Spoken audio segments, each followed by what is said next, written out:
All right. So, quick Penis. recap from last session. Mostly an entire session of combat as we started last time. You guys were staring out across the. Wait, is my camera on? There we go. You guys were staring out across the marshes towards the island that was out across from Lylon. It was there that you could see an entire group of soldiers and commoners lying unconscious as the waves between you and them began to churn and uh,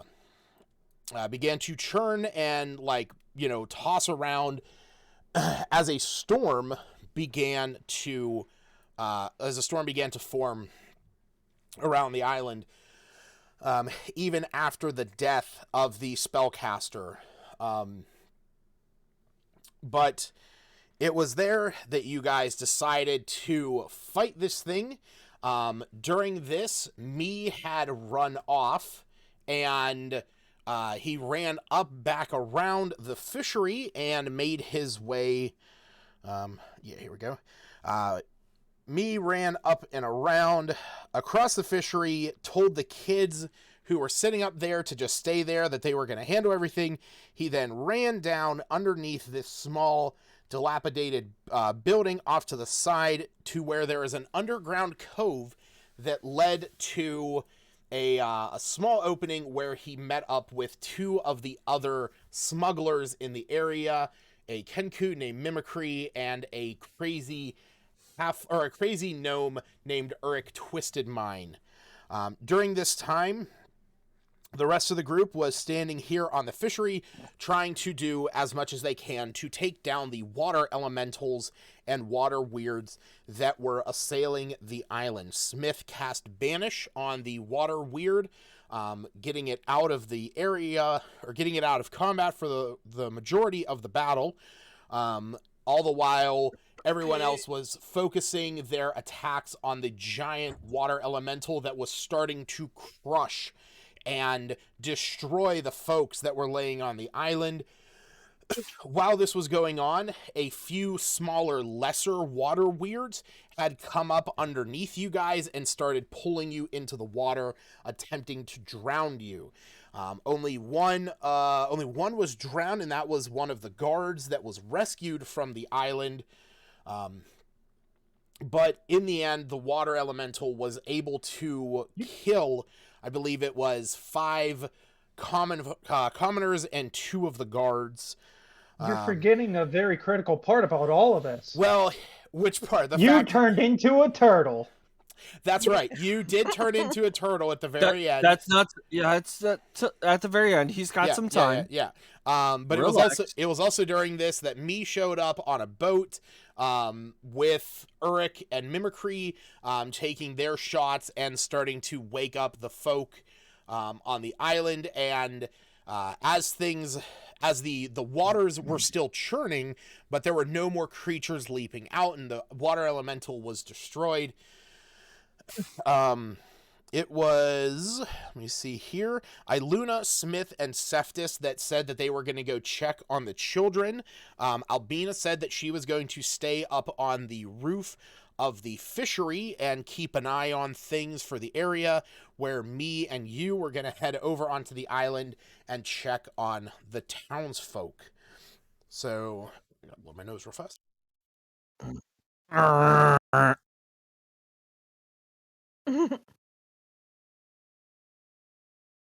Just waiting for the nosebleed now.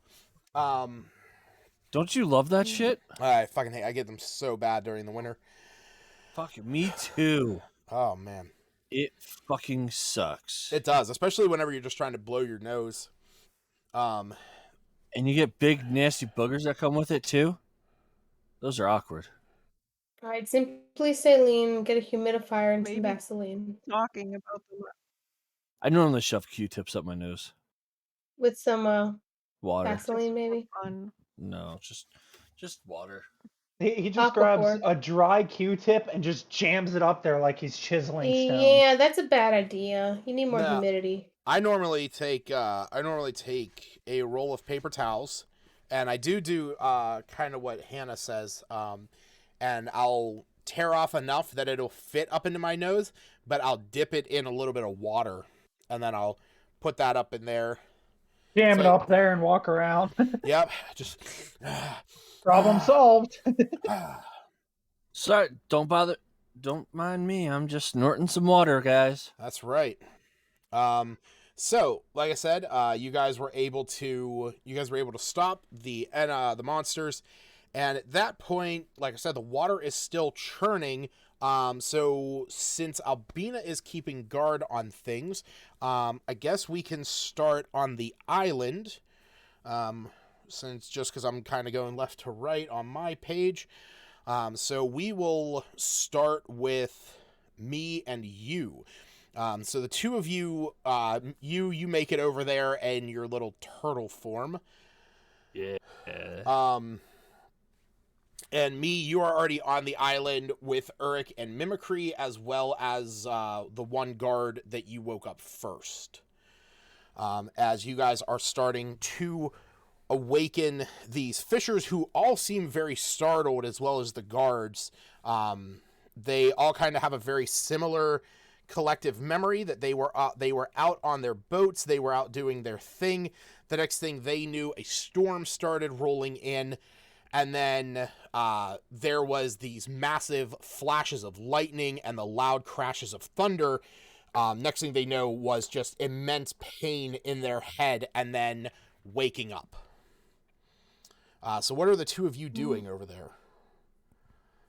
I think we were trying to get everybody that was up and whatnot and explain to the guards what was going on and whatnot. And I don't want to metagame, but there is somebody on this island that knows something that's going on in this island right now and hasn't said anything yet.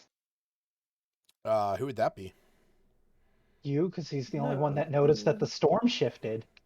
Oh, gotcha. But yeah, I'm just going to focus on the people, and I guess we'll go ahead and make mention. I'll be like, or ask one of the guards, will be like, do you know where this bloody storm came from? Because I've heard so many different things, and apparently the water elemental's gone now, and he wasn't the cause of this. He just kind of looks at you and says, as he's like waking up the others, he says, I remember being out on the ship, and suddenly the storm started coming in from the shore, but I don't really remember where it came from. Very odd. Storms don't normally last this long. Well, there are crazy things going on in our world today. So we'll say at that point you're able to get, all of these folks up. As soon as the guards are up, the main one that you're talking to, he kind of like rallies them and is like, get everybody safe, get everybody accounted for. Collect the effects of those that did not make it. And he kind of gestures over to the dead bodies here. And he looks over at the small rowboat that you guys brought over. He's like, gather as much as you can and use the boat. He said, the water is choppy, so just wade through it. But use the boat to carry as much as you can. We need to get everything off of this island. That's for sure. Okay, what are you doing over here? You's just gonna pretty much follow me's lead. Okay, just getting everybody up. Yeah. Okay. So yeah, I will say that you like I said, are you still in turtle form, or are you back in like humanoid? He's back to his Bird? No, he's back to his goblin form. Okay, cool. So yeah, as the two of you are here, and then you is going to look for any like importance of items while he's helping people. What do you mean important items? Just like he's just going to be looting the things while gathering everything together. So you're looting the dead folk? Yes. Okay. Give me 1 second. I was going to say, there was a reason me looted the bodies before the guards were awake. Think smarter, not harder. There These we are go. town folks. We're supposed to be helping. Yeah, I mean that's kind of the thing. Like you're not really finding much on them. I would say as you start rummaging through pockets, you're mostly finding a few pieces of copper. The most that any one of them might have would be like a silver piece here or there. They don't really appear to have any kind of like lavish trinkets. Maybe some smaller personal effects. Like a small little carved necklace that's made out of wood that almost looks like a child made it, or a leather bound scroll on it that maybe has like the scratchings of what looks like a family. But beyond that, I would say if you out of everything, if you wanted to take it, you would find the collective of 9 silver pieces.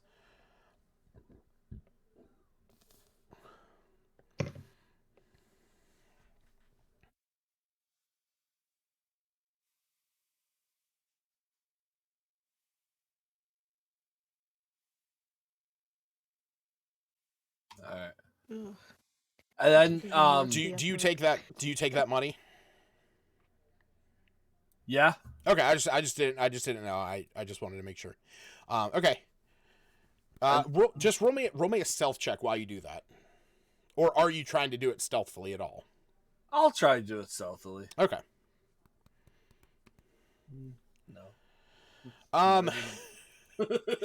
I guess I'm like, Christ's sake. hey, me! Look what I found! Yeah, you're like out where these bodies are. Like the guards are starting to make their way over. You've gone like through, and you're just like there's the desecrated, destroyed bodies of the townsfolk and guards that are laying dead, and the silver coins that you've mostly found do belong to the guards that have died. And you're just going around like picking up these coins. Me turns around. His eyes go wide, and he just. I'm so glad you found those to give back to the guards.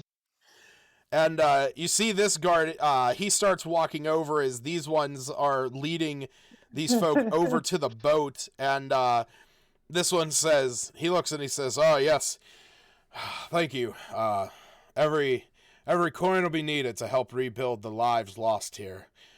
Me will go over and whisper to him as soon as like the guard starts getting out of earshot, going, "You shut your fucking mouth shut." Question. Answer. Can I use minor illusion to drop the coins into his hand and keep the coins?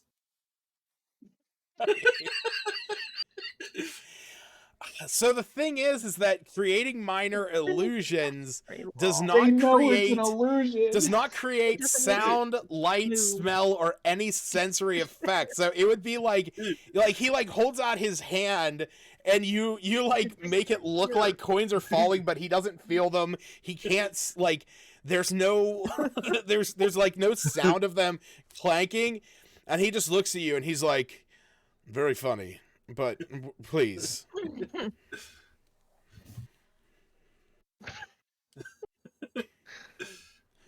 It was worth a shot. 9 silver. He just rolls his eyes and he says, I'm sure that if you speak to Sergeant, or Lady Copperrot, for your bravery that you have demonstrated today, I'm sure they will be willing to reward you handsomely. This money belongs to those who have perished here today, and the money should return to their families. I'm sure you can understand.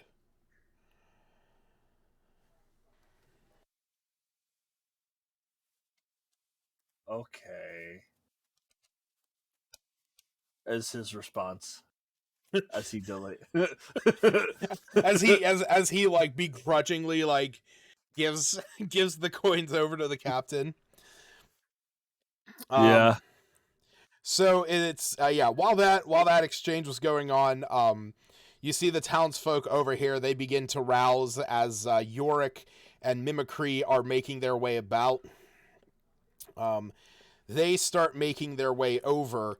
Like I said, it was you that noticed the storm's eye has kind of moved to a more central location. And actually, you can see that it's at this point the clouds above you all, now that this battle has gone on and the water elementals are dead, you've noticed that the clouds have slowly started to disperse on the further outset of the swirling clouds, but you notice that the eye is still directly above the center of this island. So I guess once people get like closer to the boat, you will actually be like, "Oh yeah, I mentioned that." Kind of forgetting that he knew the storm was moving. Yeah, and so we'll say, you are able to see that the eye of the storm has moved to a more central location above the island.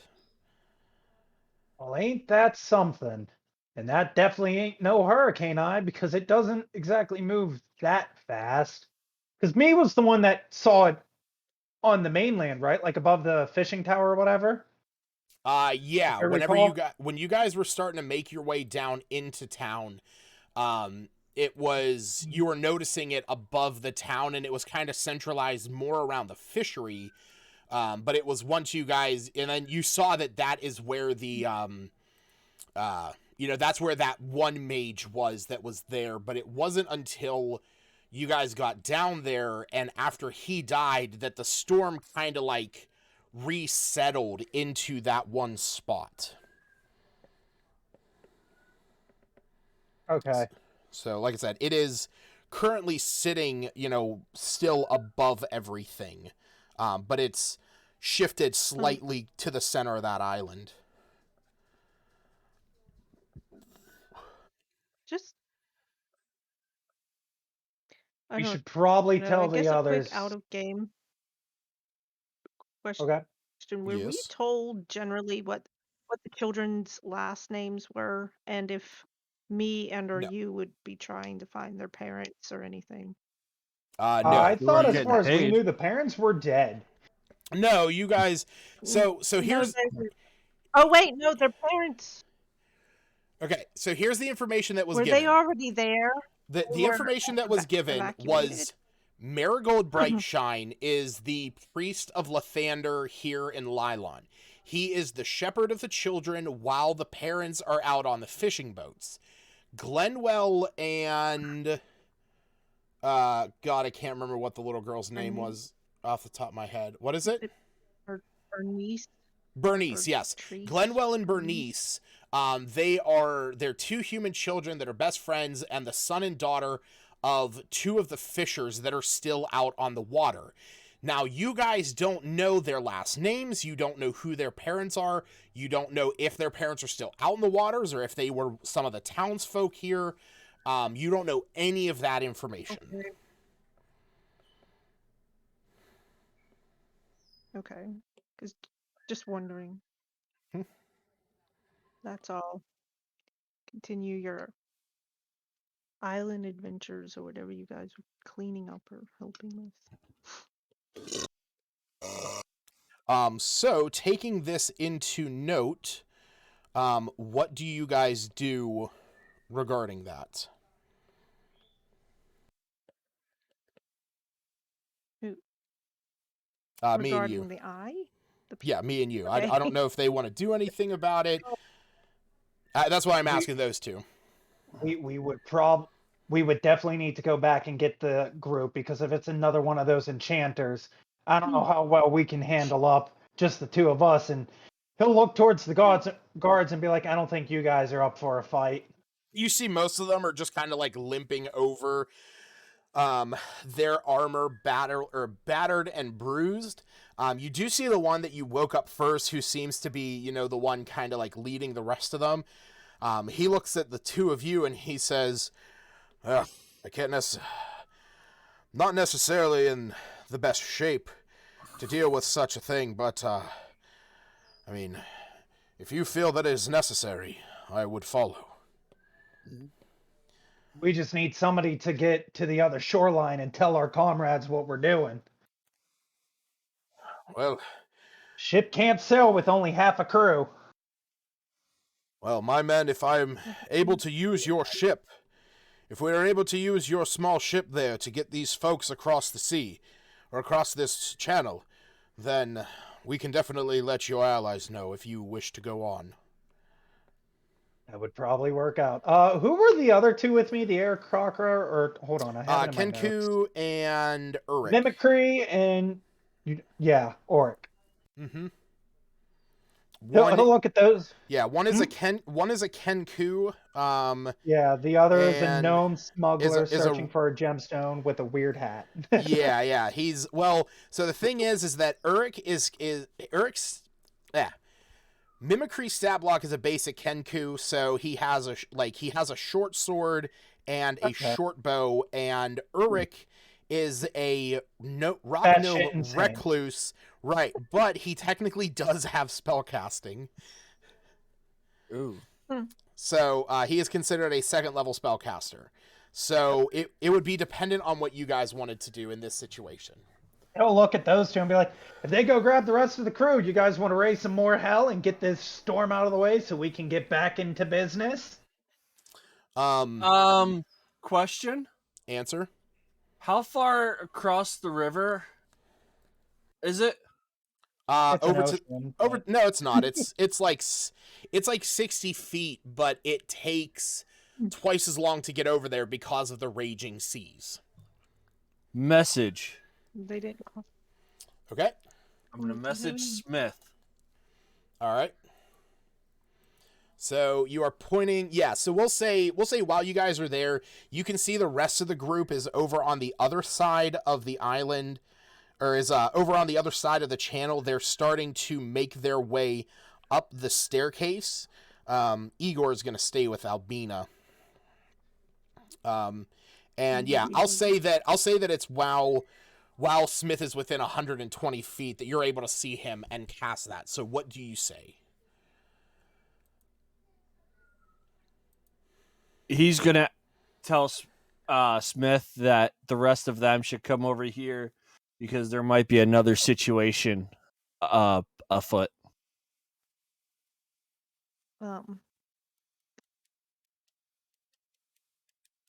There's a chance that Iluna would be ahead, like kind of running, not taking her time. That's fine. Smith, what would Okay. you say in response to that? To hearing in your head, you saying that there's another situation that's over there. All right. I'll let the group know. We'll be right over. Okay. And I will shout to the group. Are we all together, or is someone farther ahead? Or Yeah. So I was gonna say, so we'll kind of put you guys right about here, with Albina staying up on that one fishery building, with Iggy, Smith, and Seftis. And Albina, the three of you start making your way up there. Albina running as quickly as she can, or sorry, Iluna running as quickly as she can. Yeah, Smith, when you hear this, like trying to, as soon as she got close enough to let Anime know that she's coming. Okay. Just a simple like, we're coming back. Okay. Type of thing. So yeah, Smith, so you hear this message. Seftis is really the only one. I mean, Iluna is not that far from you. She's only like 30 feet ahead and like up the stairs a bit. But Seftis would be like right next to you. I'll shout to them. I think we should turn around. The situation's not over yet. Iluna and Seftis, what do you guys do when Smith says this? And I will say that if either one of you turns around, you can see that while the storm has kind of subsided a little bit on the fringes of the dark swirling clouds. You can see that they are still very dark right above the island, and the water that is churning in between the island and the mainland is still extremely choppy and extremely dangerous as you see the townsfolk being loaded into these boats by the guards. The guards are trying to make their way across, just being battered by these waves. Yeah. I would say that Iluna would have looked back a couple of times on her way up because she noticed the magic didn't stop. That's in part why she wanted to make her way to the kids. They have no idea what's going on. Um, you said boats? I thought there was only one Well, boat. yeah, I That's what mean I was the gonna boat, ask. the boat. Okay. Um, can can we see boats? Can I anybody see other boats? I mean, you guys can see the boat that's over there, but you don't see any of the other boats that are here because most of the other boats that would have been here are already kind of like flipped over and crashed into the shore just because of how rough the water churned during this storm. 'Cause that's what Iluna would have tried to briefly see, Yeah, you do not but see any her other main goal boats is that are protecting. there. So, um,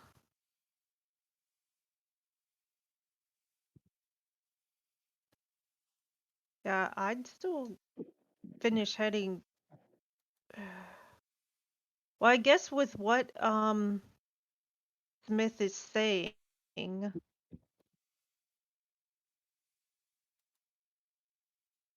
Mm-hmm. I mean, anime can't like talk to the children, No, fortunately, that's and I why I'm don't just know how she asking. would Like, calm them like, in any fashion. are you just So, like looking back and saying like okay, but kids, and making off to the kids? And if that's the case, what are Smith and Seftis doing? yeah, I think I am probably still going, but I'm gonna just run to them and try to come back quickly. Okay. So while she is making her way up there, Smith and Seftis, what are you two doing? I will probably move a bit further up just to try and cover a little bit in case there's any. So there's still that one guy around, isn't there? I think You definitely possibly. did not We- see where, like, you know that he's not.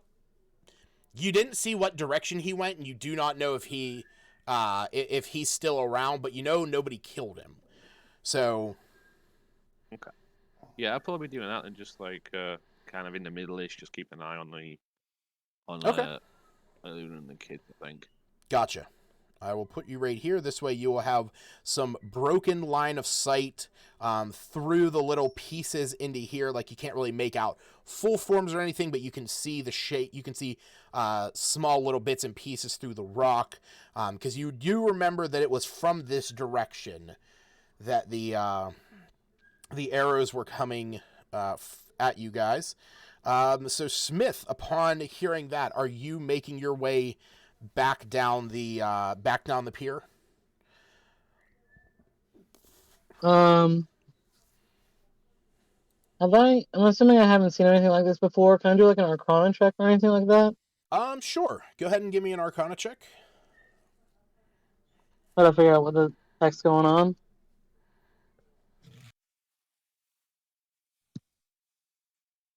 17. Okay. Assuming this is some kind of spell that's creating the storm. Second.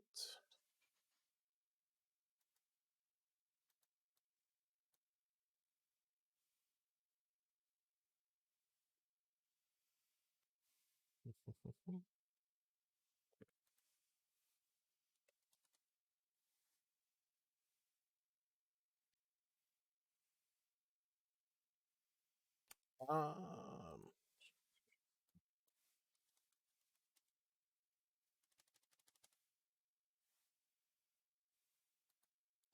sorry, just have to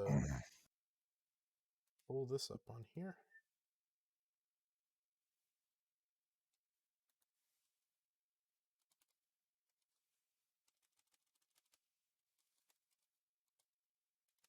Yeah, that's what I thought. So I will say that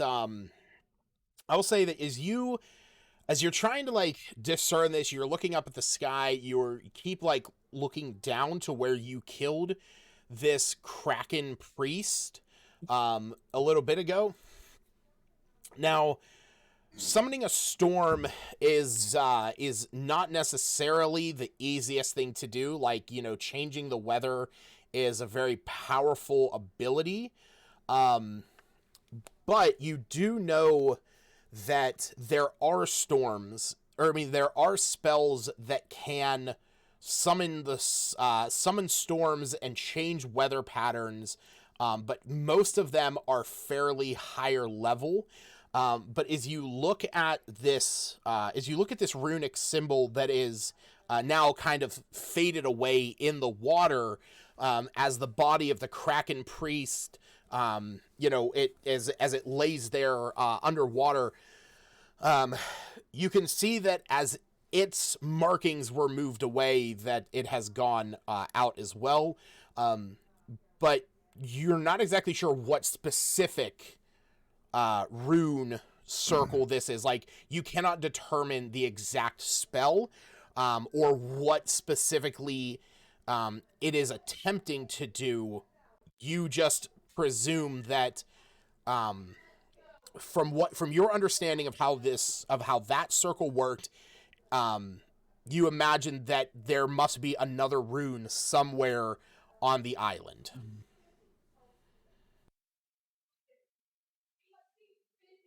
But you're not exactly sure like what specifically the rune is doing, like what spell is attached to it, if at all a spell, if it's not just something innate to some just natural ability to that who cast it. Okay. And so far the storm has summoned 2 creatures? No, the storm, so from what you would gather, and what you saw, since you are someone who is familiar with the different planes, you imagine that the priest that you killed who was casting this ritual was the one summoning those creatures. Okay. But that summoning circle down there being his point of contact to do so. So that's why you're kind of getting this realization, like, there's nothing else being summoned, and that circle is gone, but the storm is not dying down 100% yet, and the water is still extremely choppy and churning, so there must be another circle somewhere. Huh.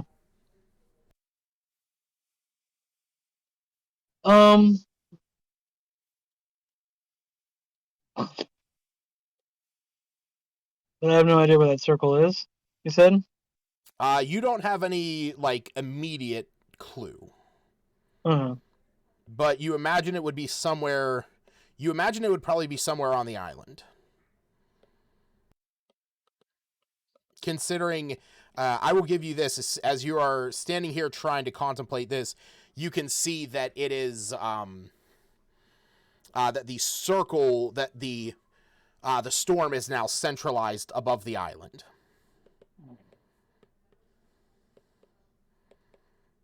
Okay.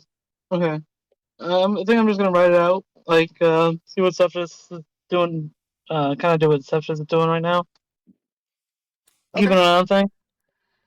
Yeah, Septus is basically up on the island keeping an eye out for that archer that had attacked you guys earlier. So he's kind of like taking point there to keep an eye on things while Iluna gathers up the kids. Okay. Yeah, so we'll go up to Iluna. You round the corner, you see the kids there. Anime's kind of like perched on a stone next to you. She acknowledges your presence as you come in with a knowing gaze. You see the kids kind of huddled up together. There's almost this like makeshift rocky facade in front of them that you could imagine, one quick pull of a rock would just dismantle the whole thing. But you can see the kids huddled behind it. Okay. I would have said to Anime that we've got to go. In the same urgency that Smith seemed to say to us, and then gently greet the kids.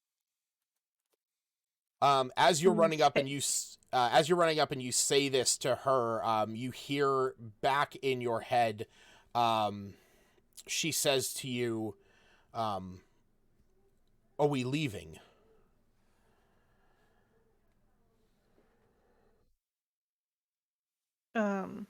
Yes, we're going down to the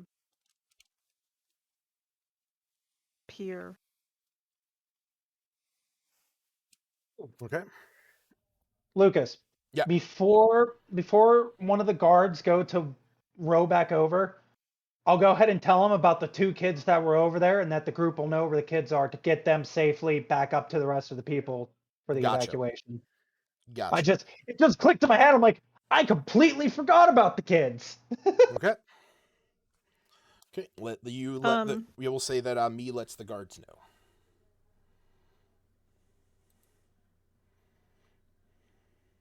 Yeah, it seems just best to get everyone together in a similar area. So Iluna's planning to bring them down towards that building where we were sheltering before. It Okay. seemed Down next to the rough, choppy I water that's presume still it churning. seemed safe enough.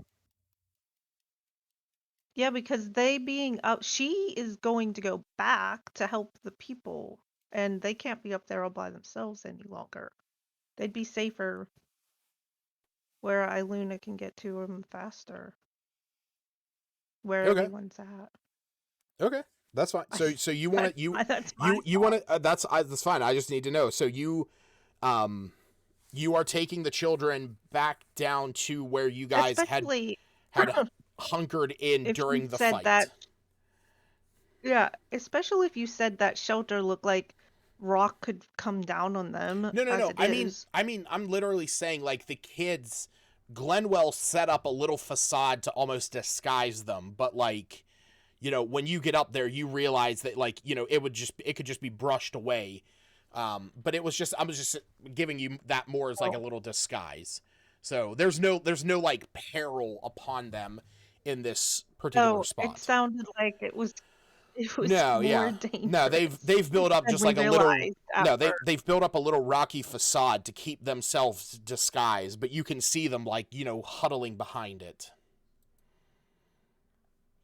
Yeah. Well, Iluna's not gonna sit there with them the whole time. We know that there's a dangerous caster, and being close to us with all our magic and battling skills seem safer. We just have to run. Oh, So you were gonna she say would. safer. I thought you were gonna say highly irresponsible. Yep. No, Very how irresponsible. I mean, I don't know. I guess we have different perspectives on things. Keep children in a nice, secluded, rocky alcove with a small little companion that's able to protect them, or take them down into the nearly falling apart fishery that is being besieged by churning, ice cold, marshy water. Okay, every time it's getting worse and worse. That's like not information I would have had. Like I'm working with. So what information am I working with? I mean, it is a storm. It is a massive storm that is besieging this building. That's why there's bits and pieces off of it. That's why there's no boats around. The docks these buildings are in disrepair because these waves are battering them. That's why there's, bits and pieces, massive bolts of lightning that have crashed down and blown holes in pieces of stuff. So it's not necessarily a safe place for them anywhere around here. Yeah, that's pretty much. Yeah. But closer to us because Iluna's not gonna have to stay there. Okay. That's So perfectly fine. closer to where we'll be. Okay. So we will say that once you guys get up there, they see you. You tell them. Well, what do you tell them? Oh yes, she would get down on their level It's and falling. say, "What?" Say that she wants to bring them down towards the pier because there's more. She has to leave. I have to leave. You're leaving us, And but you said that you were going to protect us. We can protect you when you're closer to where we have to be. Closer There's to the something water. going on the island. Bernice is afraid of the water. Can't take her down there. She's afraid of the water, right, Bernice? And like you can see that he's like, kind of like pushing her to say yes. And she like looks at him, looks at you, looks at him. You see his eyes are like, basically saying to her like, "Come on," and she's like, "Yeah, I'm a little scared of the water." Oh no, he's the scared one. There's a danger. No. There's a dangerous magic caster. He already who'd he get? He got Septis, didn't he? You're not safe up here all alone. It doesn't sound like we're safe anywhere. We'll be down at the pier. Go ahead and roll me a persuasion check. I almost said animal handling. Have to. Yep. I mean, they're children. Yeah, they're kind of like little animals. Yeah, they are. Fucking monsters. The animals are better, I think. But you're not safe up here with that caster on your own.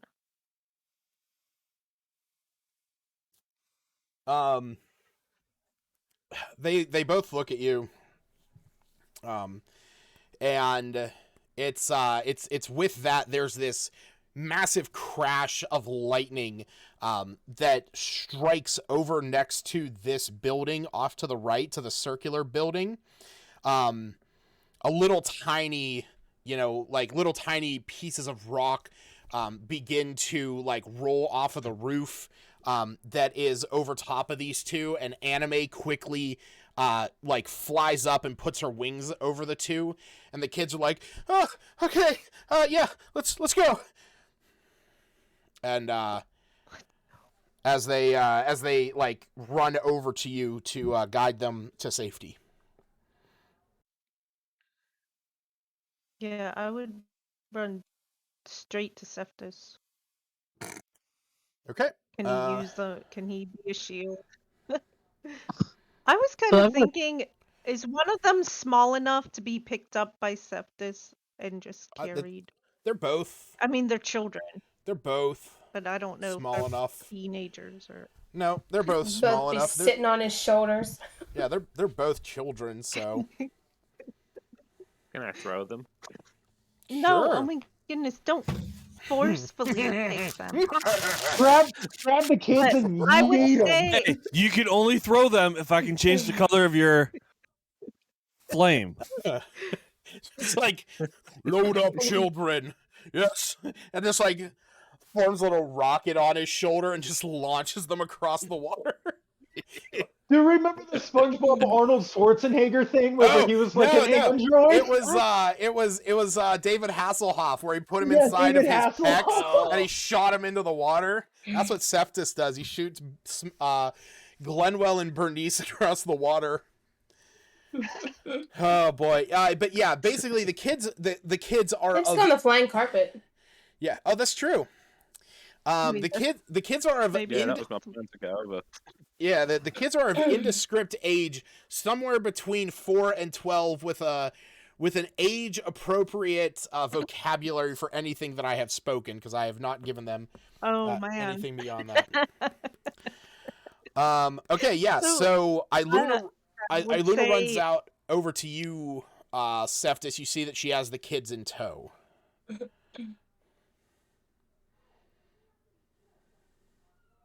Okay. I would say he can carry you. It may be faster. Would it Launch the would it be kids. faster? Launch the kids. Launch the kids. Arguably, know- like him carrying them is, yeah, it'll be slightly faster considering Cephas, I think, is the fastest one out of the whole group now.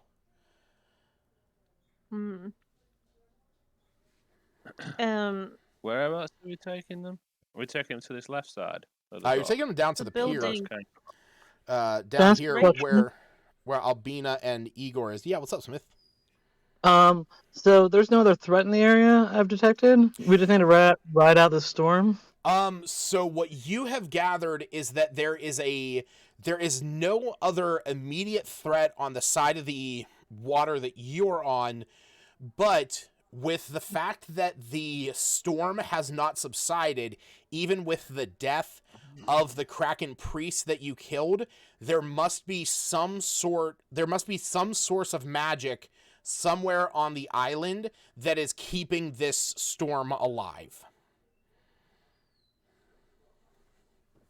So, did we saw something hit the circular building, or we just? It was a bolt of heard it? lightning. Because I just was under the impression we were still under some level of, and then that what we are seeing is just the inside pulled away, so I could see the kids, I guess. So there wasn't a roof. There was no roof there. Okay. So we saw the lightning. Did it look similar to the lightning or whatever that was shot at us? I mean, You're more in a storm. I would say, yeah, there's a storm above you. It's But just that's what I was trying to say. Could I discern if it was a Why storm are you lightning or yelling? stuff that was okay. there's really I like can't hear myself yelling. there's really no like discernible source other than the storm. Like, it wasn't somebody casting call lightning. I mean, you would not have been able to discern that one way or the other, but I will give you the fact that you saw, like, out of your periphery, you did see a bolt of lightning kind of, come down and crash near everything. Okay. Yeah, I'm gonna get off the pier. To go. Yeah.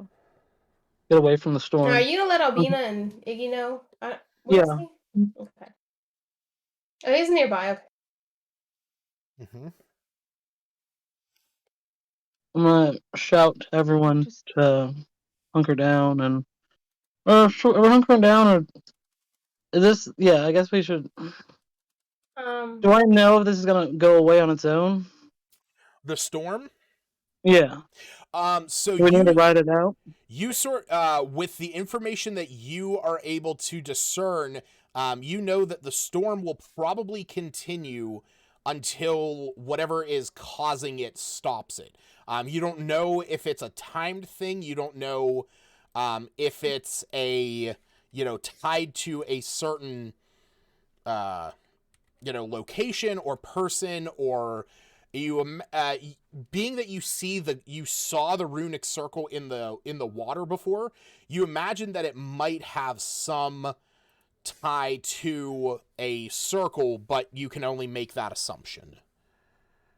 Can Albina go look inside the roof here? Like, what's in this building? I kind of want to climb down in. Give me one quick second. In it before. You didn't look around. Wait, we were in it? I'm confused. That was the one that you are the one that you're standing on right now is the one that you guys were taking cover in during the fight. Oh, this map. Okay. Yeah. You, me, Smith, and Iggy at one point were all inside that building. Is it two buildings or one? I'm just trying to figure there out are that. two. You're currently, like, you climbed up on top of the one on the right. But there is another one to the left, but it's very similar to the one that you're on already. Oh, okay. I just wanted to look around and see if there was anything useful. Sure. Yeah, I mean, you can mostly see in there kind of like the building that you're already on. It's been battered and beaten by the water. There's a lot of fishing gear that has been kind of thrown about and laid strewn. You don't really find anything that would be overly useful, but are you looking for anything specific? Just like weapons or even armor. Yeah, really nothing in there that you would find overly useful in this moment. I think he's just gonna be like, "What are you looking for over there?" Yeah, Iggy's just like sitting there like, hey, what's he's like looking at my legs. I'm like reaching down. Yeah, you're kind of heavy, albeit I can't really. He's like looking around with you, and he's like, yeah. I mean, if there's anything in here that can help, let's definitely use it. And as you're looking around, you just don't really see anything that would be of benefit. Too bad, so sad. Thanks. Mm-hmm.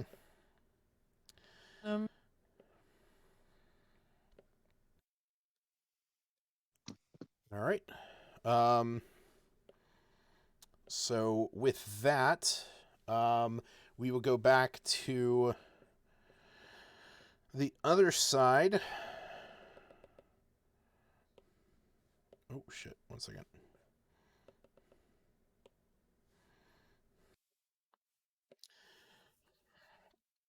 Okay.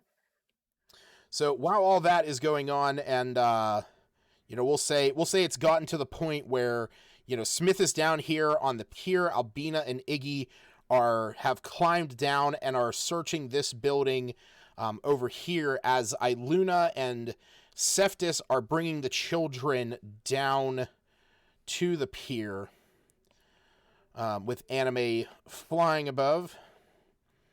I don't have magnets on.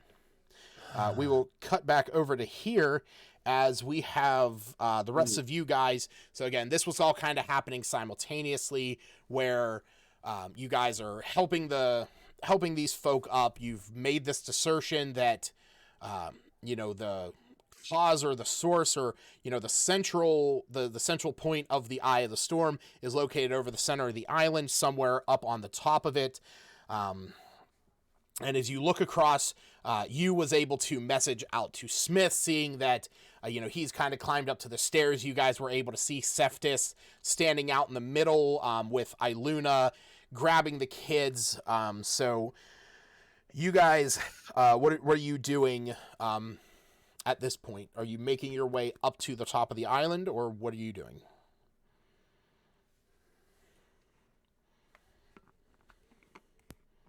Wait, me and Iggy? No, me and you.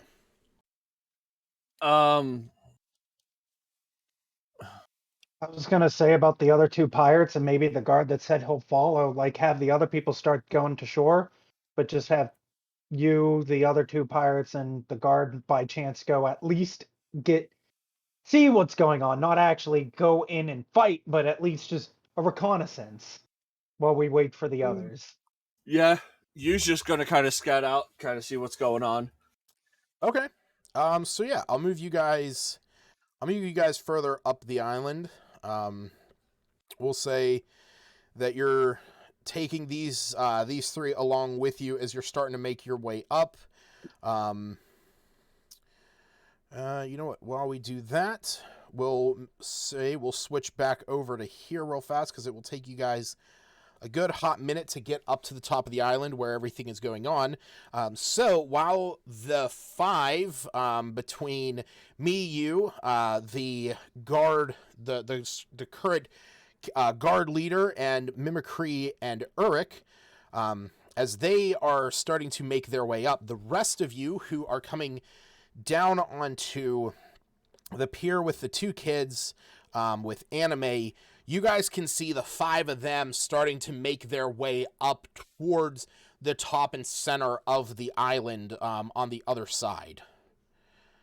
Smith, having received that message, you imagine it would make sense that they might be heading in a direction towards something.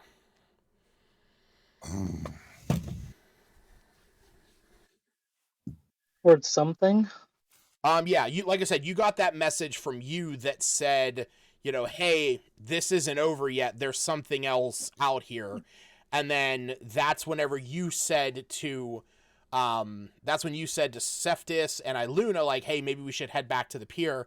And as you made your way down and you were kind of like examining the area around you for arcane energies and everything that was going on, that's when you start to see me and you and 3 others making their way up to the center of the island. Kind of out in the open? Yeah, like, because, like, if you look at this map, they're kind of making their way up to the top. Okay. So what are you guys doing over on this side of the water while you see them making their way up to the top of the island? I don't think I told the kids that I can talk to my bird in my head, and she can tell me when things, if you think you have trouble, so you can talk to the bird if I'm not too far away. Is the island is it too far away? I think it might be. It is going to be out of the telepathy range, yes. Okay. Because just crossing the water is 60 feet, and from there, like from where you guys are, just to where just to where me and you are is already 120 feet, and they still have a ways to go up the island. Sure, but just to let them know. Yeah, sure. Can talk to her, and she can come and get help if things seem unsafe. They nod in acknowledgement. You can see that they're pretty terrified of the whole situation. They do acknowledge what you have said, though. They're just kind of like, huddled into one another, moving as like a singular unit. Yeah. We are one. We are Legion. Did we sort of like see Albina get down, and she was on the roof, right? She was on the roof. I kind of think it would be hilarious to just like you guys are like making your way out with the kids, and you just see. You see my feet hanging out of the roof. Yeah. You see like Iggy is basically standing right here, on the one piece of the roof, and like Albina's legs are kind of like dangling down, and he's like, trying to hold them as best as he can, and then he jumps down inside. Oh, she goes in the other building to check it out. Yeah, because you guys had already like been inside here. She was checking out to see if there was anything in there. First things first. If I noticed her, I'm sorry. I was just gonna say I'm gonna make sure we're in like a safe spot away from the storm. Is that where would that be exactly? I mean, a safe spot away from the storm. Where did that lightning strike? The lightning struck, if you look up to the top right corner of the map, there's that big circular building with the hole in the top of it. That hole was formed by the lightning strike. So, as long as, where is my Lylon map? Here we go. So, pretty much, let me give you guys a rough and dirty for what you're looking at. So basically, the center of the storm is right about here. The storm itself, though, does expand around most of the town. So it does kind of cover like all of this area. So essentially, the further back you guys are into this section of Lylon, the safer you are from the storm. Also, the further you go up this direction, back up towards, the townsfolk, the safer you are. Also, heading that direction would be safer. Basically, anywhere that is away from the island would be safer locations. But this central disk of blackness is where the eye is, and the storm is kind of stretching out over the sea beyond that, covering most of where the fishery is. That's why the water has churned up so much. Okay. Now to erase that. Yeah, I'm gonna suggest we go that way, towards the island. So away from the storm. So actually heading more inland. I guess for the moment. Okay. I mean, hey, that's, if you want to suggest that, you're more, yeah, you can definitely do that. So yeah, for the rest of you, Smith, seeing the situation, the lightning Storm, just to figure out what's going on. Just gather more information. Okay. Well, keep in mind, let me pull up the map here again. So keep in mind, you guys are, so we'll do Smith, Albina, Cephas, and Iluna. You guys are in the red right here.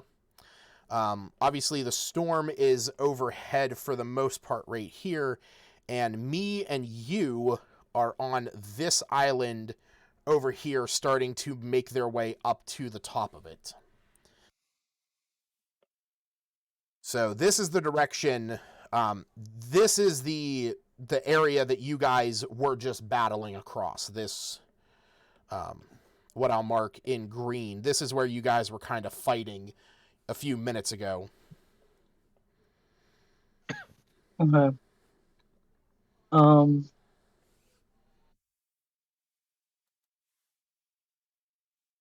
Yeah, I don't have a message. Otherwise, I would shout to the other group to come back, or just. The people Do you need me to say on something the to them? island, you mean? You can tell me.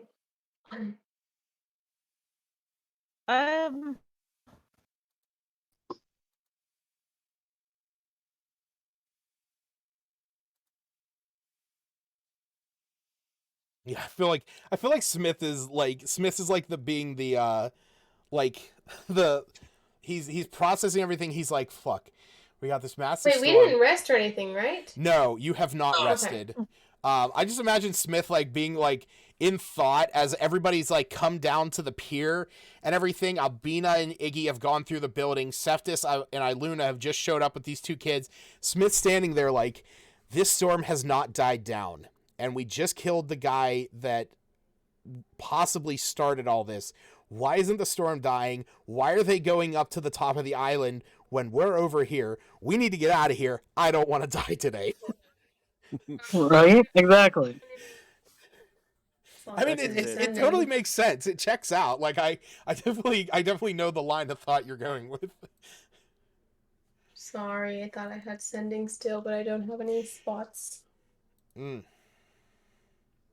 Sucks to be the other group. Did we, when we walked in and we walked past this building near the entrance, it looks pretty not safe either. I mean, a lot of the buildings are not safe because the town is currently in the process of being rebuilt. Define safe. Some of these buildings, you kind of got to watch where you walk so that you don't fall down to the next floor. I'll walk through the building. Yeah, okay. I turned into a Goliath, and I walked through every building.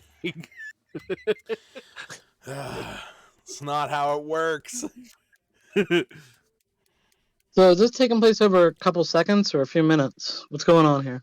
Well, so going up, getting the kids, coming back, that was all just, over like a minute or so, or like a good 30 seconds.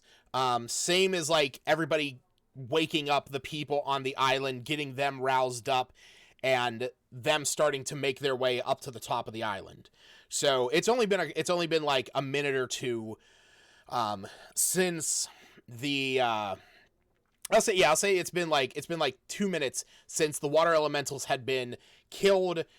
You guys had gone up, grabbed the kids, come back down. Abina had a chance to rifle through that one building, and me and you have had the chance to wake up the townsfolk and the guards and start making their way up the hill. So Smith's trying to urge us to regroup and leave, and it's sort of why Iluna wanted to bring the kids down, so everyone's kind of semi-centralized. Even if we decide to leave entirely, she wasn't going to leave them there, and she wasn't going to just hunker down with them. It seemed unwise use of her abilities. I want to get everyone together as much as possible. That's on the pier, essentially. Currently, it seems That makes to be sense. that way. Yeah. So, you said the edge of the storm seemed to die away, though, and then Which we the could edge of notice the centralized part just kind of like the edge of stayed the there even storm. over. The edge of the storm was over the town proper. Like, that part has died away. There is still the storm that is churning over the water. Yeah. So, did the churning seem to get worse or just stay the same? It's still about the same. And the top of the mountain, a bad place probably for the storm, I would imagine. You mean the top of the island? Top of the island, correct? Thank you. I mean, that you wouldn't be sure of. Like I said, it just kind of seems that that's where the eye of the storm is directly over, and has not moved since the death of the priest. Okay. So right now that's a safe spot. It was kind of no place. The eye of the storm's usually the least well, it's calmest, at least initially, oddly enough. But if I guess Iluna's trying to assess if it seems like the storm or the eye of it would allow them to have any sort of rest. Or they should just try to get everyone out of there and not even try to solve it. I mean, that's not necessarily information that I could give you.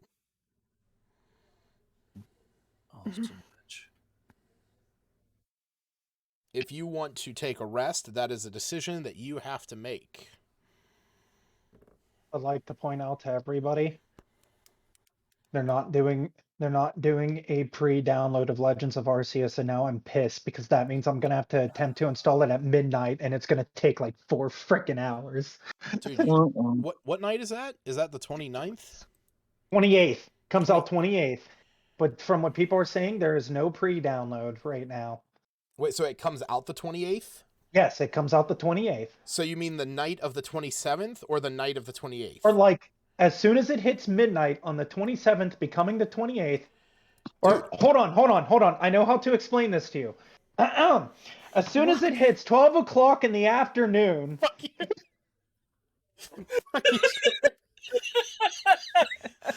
Oh, 12 o'clock afternoon. Gotcha, because it's afternoon. Gotcha, so it's the nighttime one. Gotcha. Cool, that makes total sense. Cool. Dude, you could just come, like, why don't you just swing over to my house and download it off of my Wi-Fi? It's faster. It probably will be. And then we'll both install it the same night and just have a play party, and whoever else wants to. You know what? Yeah, if you want to pick me up, I'll be happy to steal some of his Wi-Fi. So yeah. I'll need to carry my gaming PC and everything though, and download all those games I've been looking into. Yep, that's it. Yeah. Okay, so those of you that are on the Lylon side of things, you can see me and you and the other 3 making their way up the island. Smith has suggested about moving further inland towards the town proper in order to get out of the storm and get to a safer space. Well, what about the caster then, Smith? We don't know where he went. Probably in the middle of the town. Isn't the caster dead? She's referring to Not the that one fast. that was Not shoot. Yeah, that's true. Yeah, Smith doesn't know about that one. Wait, he didn't see He that? wasn't up I there. thought everyone's... He was not up there during that fight. He was engaged with the Berserkers and the Kraken priest down on the pier. He was really in the middle of... Yeah, there was a caster. He got Cephas and probably me with some arcane... They were arrows? They were arrows, right? Correct. Yeah, and it was up there. As Cephas, she points you up where he to was? I don't know. this building. Cephas was attacked. She didn't actually... She has a general idea. Cephas was attacked, so he might have a better idea if he saw where they were. Yeah, from what Cephas could see, the blast came from this area up here, the building that was just recently struck by lightning. And they disappeared? Never saw them. Haven't shot us at us since. Okay. But something took aim with arrows as opposed to this storm causing more havoc. Look, I'm just more concerned about getting our group out of immediate danger. Yeah, I was just letting you know of other danger. Yeah, I appreciate it. Yeah, it's good to know that we should take shifts at night when we rest. But I'm exhausted. Let's just get the group together, ride out the storm for the moment. Next couple minutes, trying to figure out what's going on. Yeah, half us are on the island. But I agree. We might...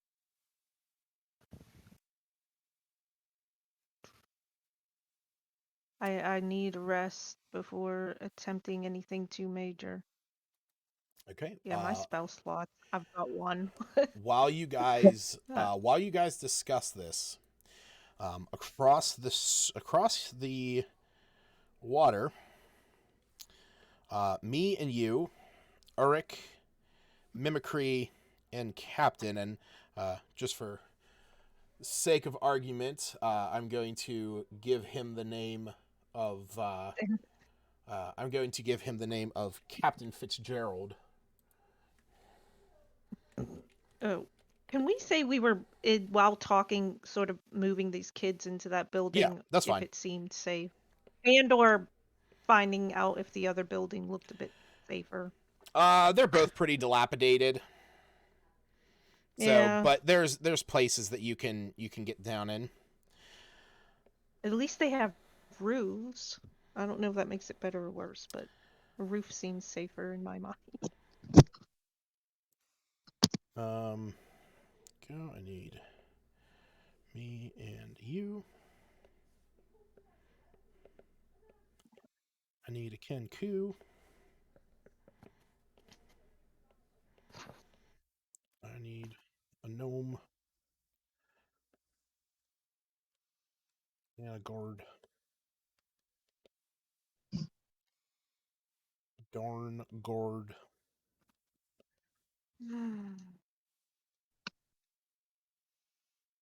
What the fuck?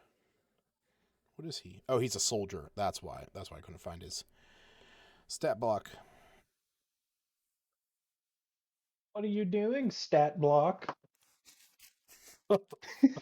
that was the worst. You're welcome. Ugh. I hate what you just said. You hate it more than 12 afternoon? Hey, at least I understand that. Okay, so Justin was watching the stream. He's currently screaming right now. yeah, I'm sure. Who? I don't even know if he is. I don't see anybody in the chat.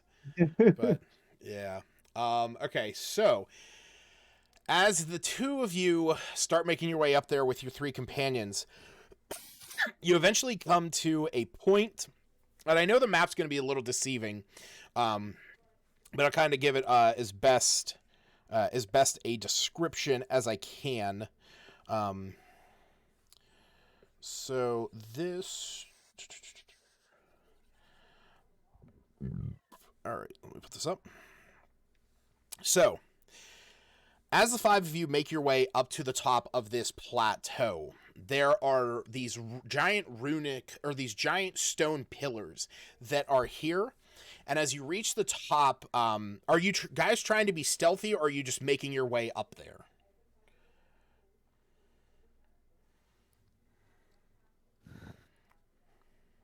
Jared and Aaron? Assume I would be attempting to stealth just for reconnaissance purposes. Like, I can definitely tell them stay back a little bit, and I'll take first look before telling them to come up or whatever. Okay, go ahead and give me a stealth check. I have advantage. For what?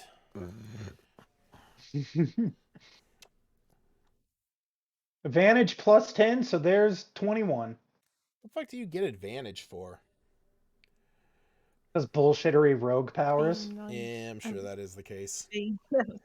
I think the true reason is because it's your tattoo. Yeah, my tattoo. Yep. Yeah. What I miss?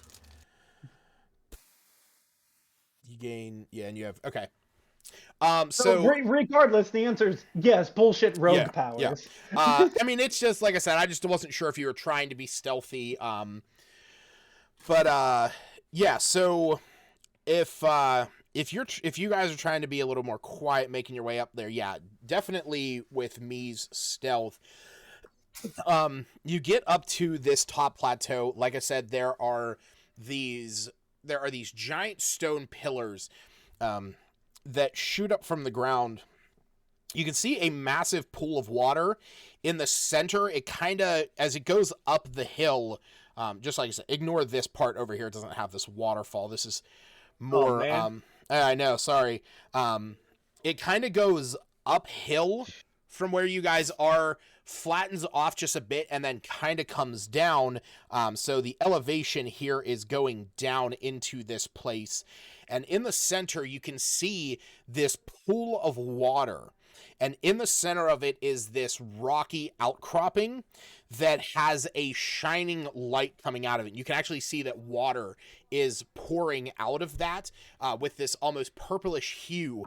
And from the water that is churning here, there is no wind here. The eye of the storm is directly above you. The trees are the grass that's around you, and the brush is actually fairly calm, yet the water is churning in its place. And that's whenever you can see a few tentacles that are, slowly like emerging here and there through the water. Roll me a perception check. Oh, he's not just trying to make a storm. He's trying to summon some eldritch beings. Okay, that's nat 1. I see nothing. You see everything that I described and nothing beyond that. How about a nat 20? As you rolls up behind you, taking a look at the same things, you're able to see that this central rock formation from where this light is glowing, is decorated with a runic circle on it. So it's kind of hard to see, but it does kind of like glow in and out with those lights.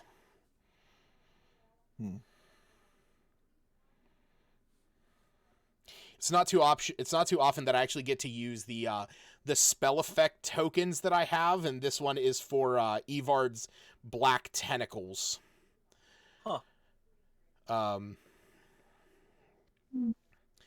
But yeah, so you see this. You see that this pattern is kind of like decorated across these rocks. That it is contained within concentric circles, almost appearing to be a ritual circle of some kind. No, Lucas, completely metagame. What's the challenge rating if we go charging in right now without the rest of the crew? Do you want to know the challenge rating of each tentacle?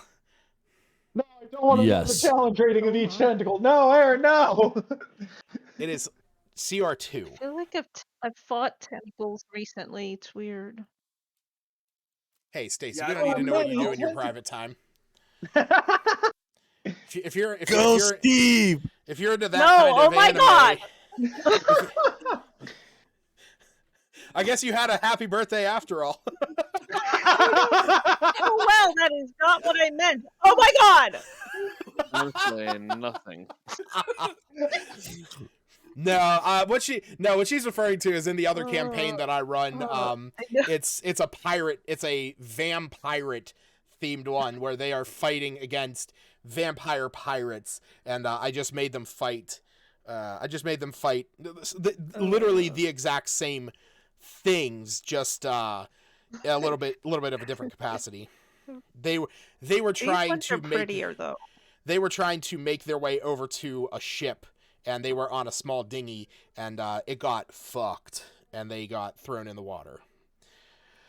But yes, the two of you are able to see these tentacles. You're able to make out the distinct shape of at least a half dozen of them, just kind of, underneath the water. It's hard to tell if they come from a central beast or if they have been created out of nothing. You're not exactly sure.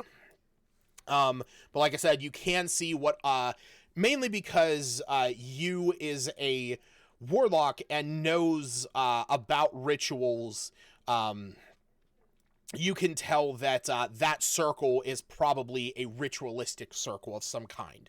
So it may be the thing maintaining this storm. Off topic, all I did was posted, I've seen enough hentai to know where this is going in Phandalin 5, and because of that, I leveled up in the bots. Oh god. Yeah. Stupid fucking bot. Why am I I need to type the level? same thing and I'll level up. God. No. Stupid fucking bot. What, Aaron? No. Okay. I typed something earlier and it was like level 1. And I'm like, what the fuck? No, it's so stupid. God. It's that fucking Me6 bot. I just ignore it. I have it muted. It's the worst thing in the world. It literally just allows better I like that control of bot. chats It's and cute. whatnot. That's about it. All it does is it incentivizes people to spam the chat. You could spam one letter every second and you could get the highest rank out of everyone.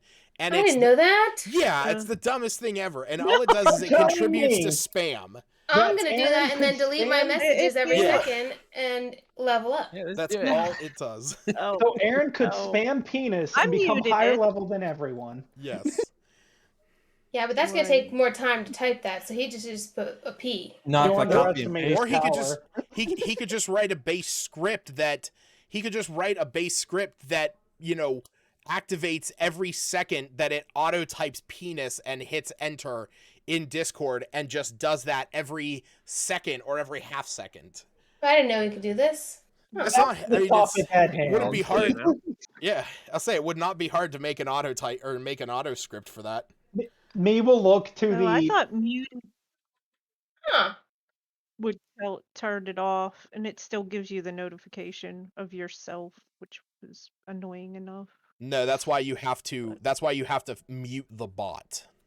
Well, I have my Facebook open because Mom was messaging me. Oh, but I felt this was a very appropriate message to send right now because of what he said he was going to send.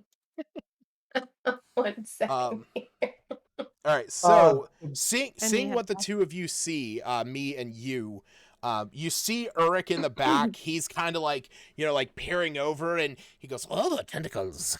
And Mimicry is like, "Penis broken. Please use finger."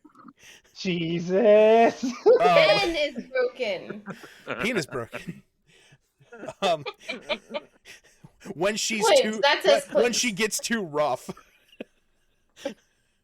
Oh God. I feel like Facebook was listening to us right now because that popped up when I wasn't even getting a message from my mom on Facebook. That's amazing. Me will look to Orlick and be like, do you know anything about this monstrosity? Since you seem to be all sorts of in this weird eldritch shit. The gods of Cthulhu and Shoggoth, they are the tentacled ones. They call upon. Well, looks like you might have to be killing some of them here soon. He'll look to the captain and be like, "You still good with this? I know this might be out of your pay grade." He kind of looks at he looks at you, looks at them, kind of like looks at himself. You can see that his armor is battered and bruised. He isn't in like the best of health, as he only has 2 hit points. Give him a potion. Huh? No, that's right. Yeah, let me add that to there. Hold on, let me roll that. Roll that beautiful beam footage. So it'd be 2d4 plus 2, so he has 9 hit points. So he is just over bloodied. And he looks at you and he's just like, I don't know if it's. I mean, we need to get the storm dealt with, but are we really up to fighting these things? I mean, what would we have to do? Would we have to kill them? Or what is it? What even are they? Judging by the sigils in the center, if we maybe destroyed that, because you said you saw that the storm was kind of coming out of that center sigil, and he told us, right? From where you're standing, you can see that the eye of the storm is directly above you. So, what if we just destroy the center piece? I know somebody that has explosives, and I'm a pretty good shot. Uruk looks at you. He has this big smile, and then he frowns, and he goes, I used what I could to get us across the sound. Damn it, you cannot in road attack! It was what I could do. I'm sorry. I tried. We need to get the others, but we also can't leave this here now, because if it gets worse and we come back the next day, there could be more tentacles, if not worse. I don't want to be staring down whatever Ulrich said could be climbing out of this water. The things I do for this stupid town. He loads his crossbow and gets ready to fire. Okay. All right. So okay. While me is loading his crossbow, getting ready to fire, what is you doing? He's gonna do something weird in front of me to freak him out, so he runs away. There's nothing you can do. He's dealt with you for how long? I mean, are you trying to get him away from there? Yes. I mean, you use your words, you. Nope. He's going to use a spell. Oh, no. Okay, so for the love of God, what are you casting on your companion? Probably just this is Kelp all over again. Yeah, no, not that. Okay, so you are casting Minor Illusion. What are you casting? I'm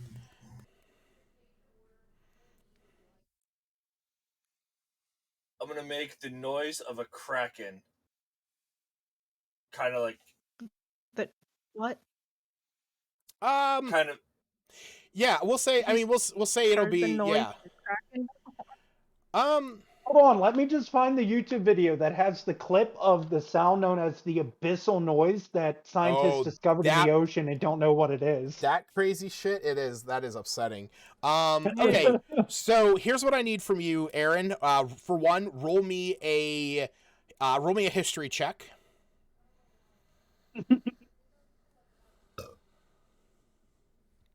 I've got history. That map. Okay. I recognized it. Now, what I want you to do is roll me a deception check. Soft 20. All right. Okay, so yeah, you hear as you're starting to ready your equipment, you hear this guttural, high-pitched whine that sounds almost otherworldly coming from the center depths of this pool of water. As this happens, you see the tentacles, they begin to lash up and swing wildly, flailing about and thrashing the water.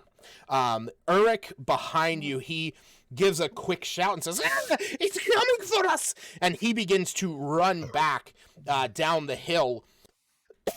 Mimicry, he looks at the two of you, and just in kind of how he's been speaking in those broken voices, he says, "I suggest run," and then he just takes off as well. And you see Captain Fitzgerald.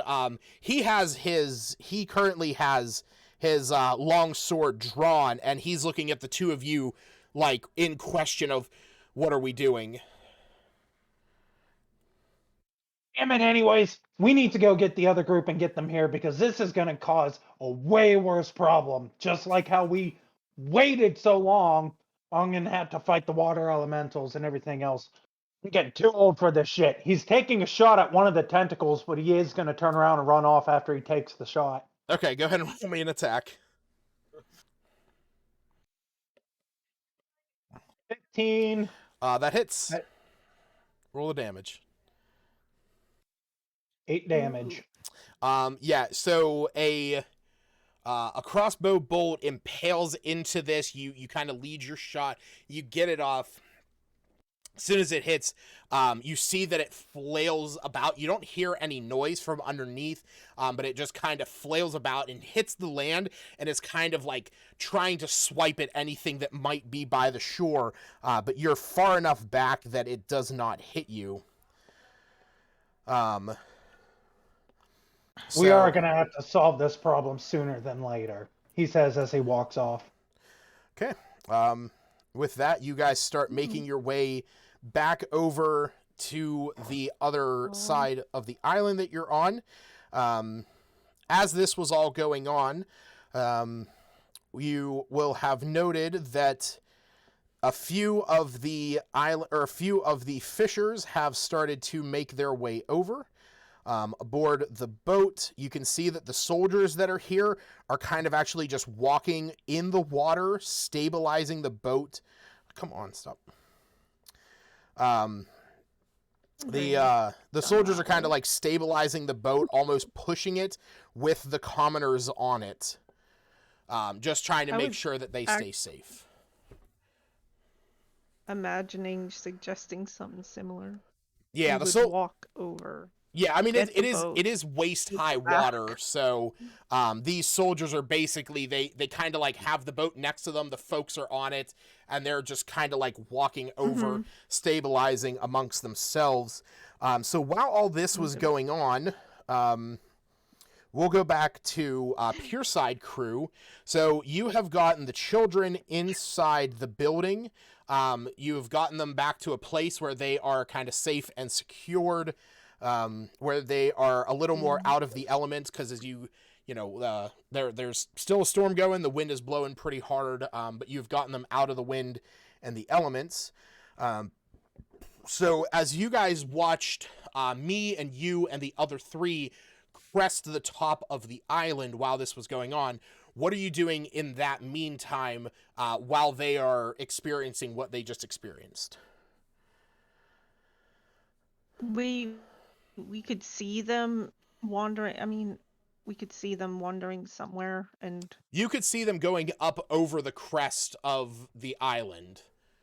Like you watched them kind of like go up and over, and make their way up towards the top of the island. We also see these soldiers trying to walk across. Yes, you guys can see the soldiers loading up the common folk and the fishers into the boats and trying to make their way over. As you see some of the other fishers have gathered the bodies of the dead. into a central pile next to the water so that their bodies can be moved when the time comes. And we don't see any more of those elementals churning in the water or anything. Not that you can see, no. And nothing seems to be attacking them. Correct. Nothing seems to be attacking them. Luna would be preparing to help when they got across. Okay. Especially because she doesn't want to disrupt the soldiers. If they seem to be working together well. She's not well equipped in the water or on the water, but maybe with her bow a little bit ready, just in case one of those creatures seemed to jump out of the water, because okay, she's not really sure what's going on. Having your bow ready just but in mostly case being of an prepared to being prepared to help them with the boat and help the commoners back. Gotcha. Onto anyone else stable. Doing anything specific during this time? I'm confused. How far apart are we? From the other island? Isn't it like from them, yes. So here is the map. So, like I said, you guys are... Team Pierside is right about here. Me, you, and the Tentacle crew are up here at the moment. And... Up here? The red? No, you are the red. Me and you is the blue, off to the left. Okay. And this is where the boat is that is starting to bring people over. So the green air, like this is about 60. This is like about like from, because one map looks one way, one map looks slightly different. So from where you guys are on here to the top of this island. So on this map, the red crew on the pier would be down here to the south where that red circle is. But it's about like 150 or 140 feet to the top side from here all the way up to there. It's about 120 feet up to there. And they were a little bit further than that. So they're not that far away. No, they're not far away. It's just going through the water with the way that it's churning is difficult terrain. So moving through the water without a swim speed, you're going to be moving through, at most 40 feet of, or at least 40 feet of water, which is going to take you 80 feet of movement. Even though they're in a boat? Oh, if it's in the boat, you would have to have, you would have to make a skill check to row across there. No, I was referring to the people that aren't there people coming over?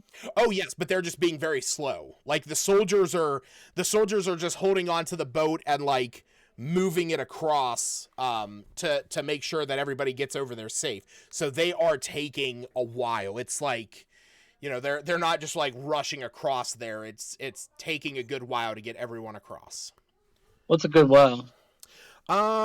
Considering there's 4 of them, they're moving what would probably be 100. I mean, I don't know how much a small rowboat weighs, but plus that with 2 extra people on it. They're in waist-high water wearing heavy armor. Their movement speed is 30 feet. They could probably have a decent push. So the fact that they're going from where they are down over to there, we're looking at 100 feet of movement. So it's going to take them at least a good 30 seconds to reach over and drop them off. Oh, that's not a problem. So I just want to wait till they get there and all regroup. Okay, so you just kind I of... thought it was taking place over a couple minutes. No, yeah. I mean, it is, like, all collectively from the time that the water elementals are dead to, like, where things will finally get resolved will just be a couple minutes. So, I guess I'm confused as to why they're going away from us, how we got so separated to begin with. Well, so as soon as the water elementals were dead, the question was, where is everyone going? Me and you said they were going over to the island to gather up the people that were there, like the fishers and the guards, to get them up because they were all laying unconscious, waiting to be killed by the water elementals. You, Seftis, and Iluna all said that you were going up to get the kids to make sure that they were safe, and Albina was going to hang out at the pier to, kind of keep an eye on everything in the area. But it was once me and you got over to the island that you was able to notice that the eye of the storm had centralized over the top of the island, and when he told that to me, me and you were like, we're going to go check that out with the gnome and the Kenku and the captain of the guard there. So that's why, like, they were up on the center island as far away as you guys were, and you guys were still down on the pier. Because none of you had, like, made that choice to go out into the water yet. It's not been more than a handful of minutes. Yeah. Like I said, it's just been a couple minutes. But this sea is crossable with the boat? Or is the storm making it uncrossable? No, it's crossable even just by getting in and walking across. It's just, if you wanted to get into, like, a dinghy, if you, like, there's really none around you because most of them have been overturned and are scuttled with damages to them. The one that you're using was kind of sequestered away down in the Smuggler's Cove, which is why it's still safe. Yeah, for you to use the boat, you would just have to make a skill check to actually use it. And I think out of everyone, it's only me that has water vehicle proficiency. Yeah. So, if we were to just go that way, like... You could just walk through the water. Like I said, it's about waist high. It's just difficult terrain. So it'd take you twice as long to walk over there. But at this point, since there's no foes, it's just more you just walking over there. It's just going to take, twice as long as it normally would. The storm isn't really impeding us at all? I mean, no, like I said, if it would have been a bigger challenge if you guys had entered the water when there were monsters there, because that was the whole point. Like you did. Yep, yeah, you got into the water, but he turned into a creature that had a swimming speed, so. Okay, if we don't have to worry about getting struck by lightning, I guess I'd just say let's maybe go towards the rest of the team, or try to get a message out to them if possible, and tell them all to regroup. We need to regroup. So we're all... Well, I will. Yeah, I'll say it at that point. That's where you guys, as you're kind of standing there watching the guards bring these fishers over to the other side. That's when you can see me, you, the gnome, the Kenku, and the guard captain. They crest the hill and they're kind of like you see the rock, you see the gnome and the Kenku like bound over the hill first, running down the hill, like almost tripping over themselves. It's then with a mindful pace that you see the other three making their way down over the hill, with purpose to get down there.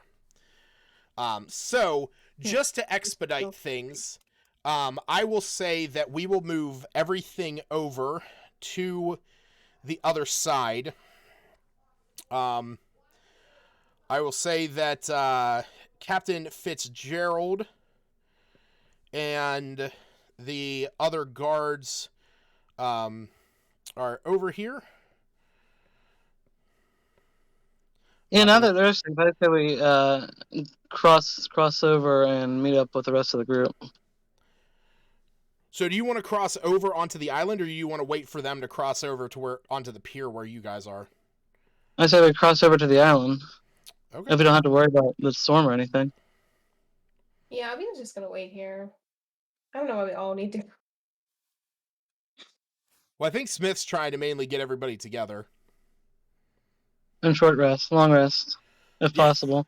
So I think we should send one person over, have the group come away from the storm, and then we can short rest wherever away.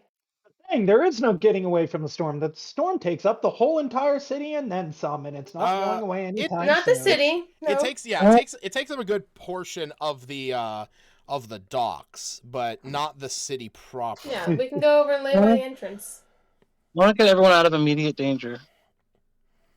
Yeah. So okay, but like I said, we'll kind of push things over to the other side of the island, or over to the piers, if that's where, if everyone's comfortable regrouping there. Yep. As soon as we get to the piers, I'll start telling him, yeah, there's an eldritch horror being summoned over there, and I'm pretty sure if we don't handle it soon, we have to deal with a lot more than just a storm and some water elementals.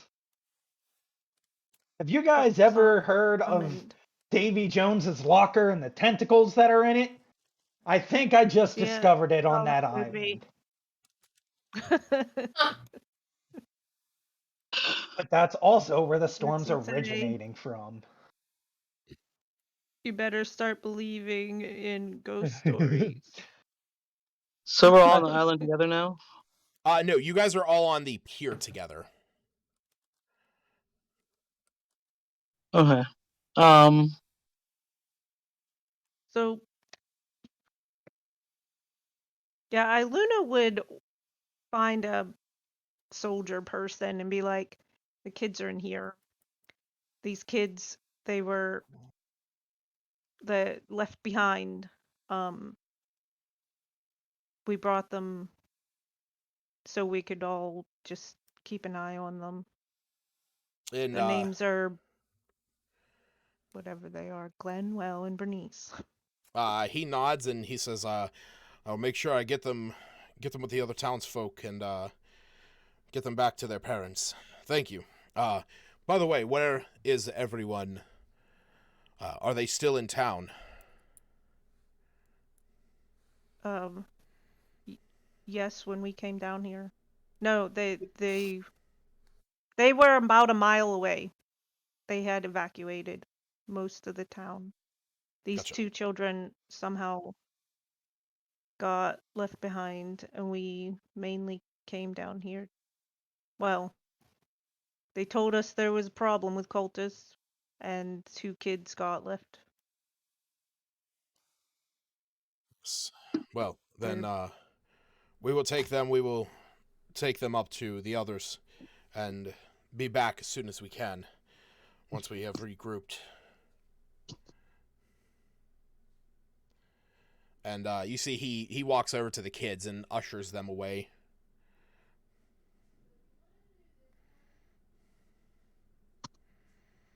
So what are we going to do about what possibly could be another summoning ritual?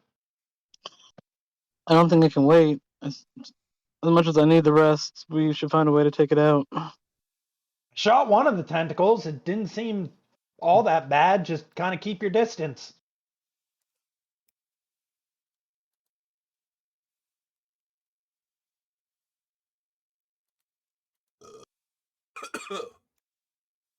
As he waits for anybody else to talk.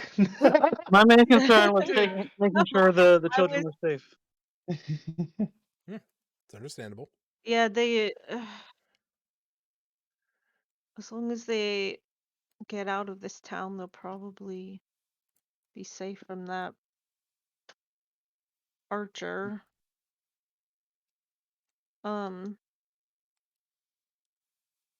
No, I don't. I haven't heard of this archer yet, right? You heard of the archer only to the degree, like, you never saw it or really experienced it because you were already down on the pier when it started attacking the other group. The most that you know of it was what Iluna had already told you, which was that it downed Seftis and me whenever they were up there before, and then, kind of just ran off. Like they actually don't know what happened to it. So Seftis or me might have details of their experience, but how many guards are there? I don't know what details you want. How many guards are there? There's 5 total. I think the guards can take care of the archer. It's If there is magic. one. He'll look to the captain and he'll be like, "You I can didn't go mean to with say him that. since I know you weren't 100% okay with fighting the beasties." That archer took out. I'm just kind of talking a little out of game because I can't quite remember. Maybe Steve Seftis remembers when he was shot with the archer. Didn't it take like a load of hit points? It's not just like I took a a deep little pingy yeah. arrow.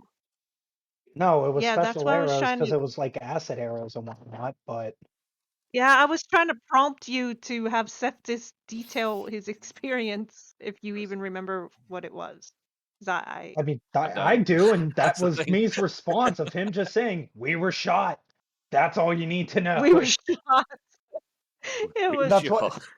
That's why he just kind of told the guard, "It's like, yeah, there's an archer. We were shot. Don't get shot." it's not a typical archer. But I don't think they'd see them as a big threat, to be honest. Now that we're Or a together, threat. I think we should head back over and take care of that summoning ritual. The something. Yeah. Mm-hmm.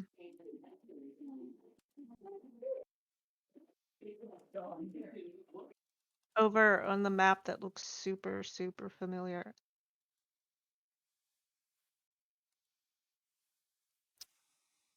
So are Alright. we going to handle this ritual thing, or are we going to try putting it off until tomorrow when the problem is worse? Yeah, I don't think we can We're wait. just going over. I think that's what I think Smith, even though he wants to wait, agrees we probably shouldn't.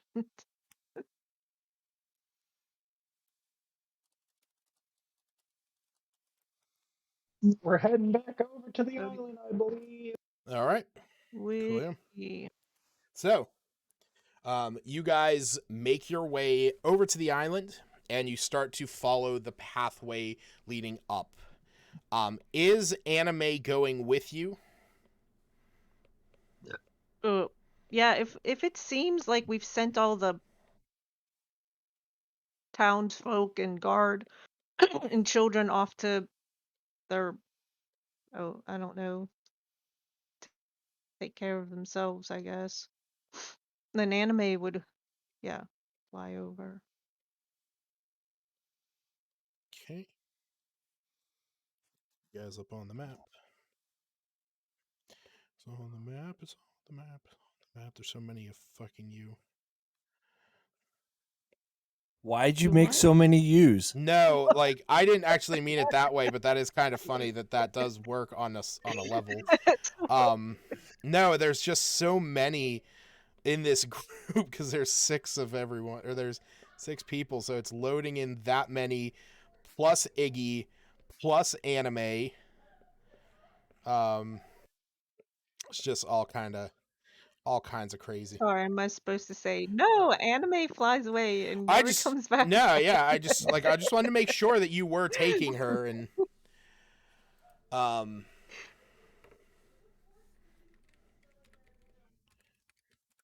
I mean,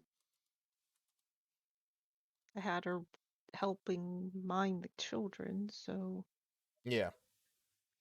All right, so as you guys make your way up the marsh to the top, where me and you have traveled, they lead you up to this glade, or this down inlet, where you see this pool of water with these tentacles sticking up out of it.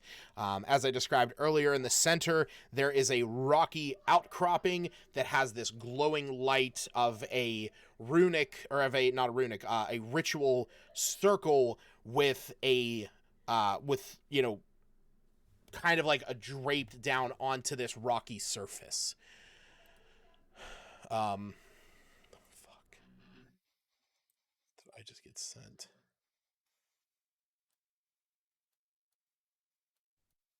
What am I watching Arcana here? check, try to figure out what this thing is.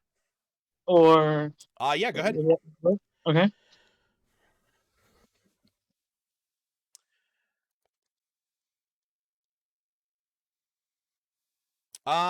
So you with the 11, you get that you're not exactly sure what specifically this ritual circle is.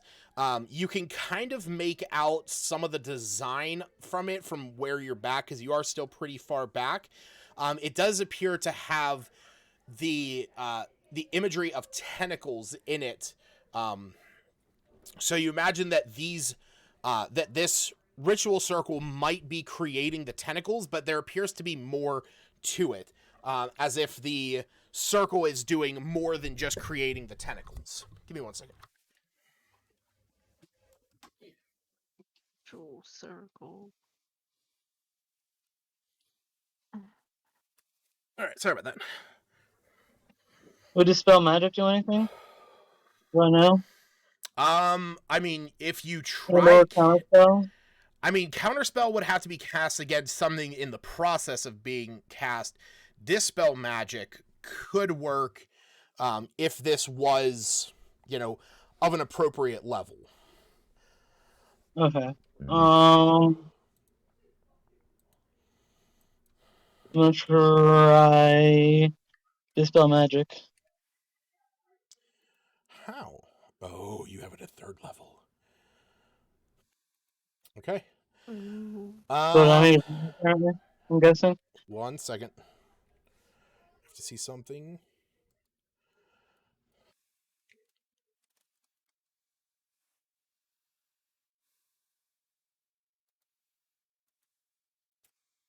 Okay.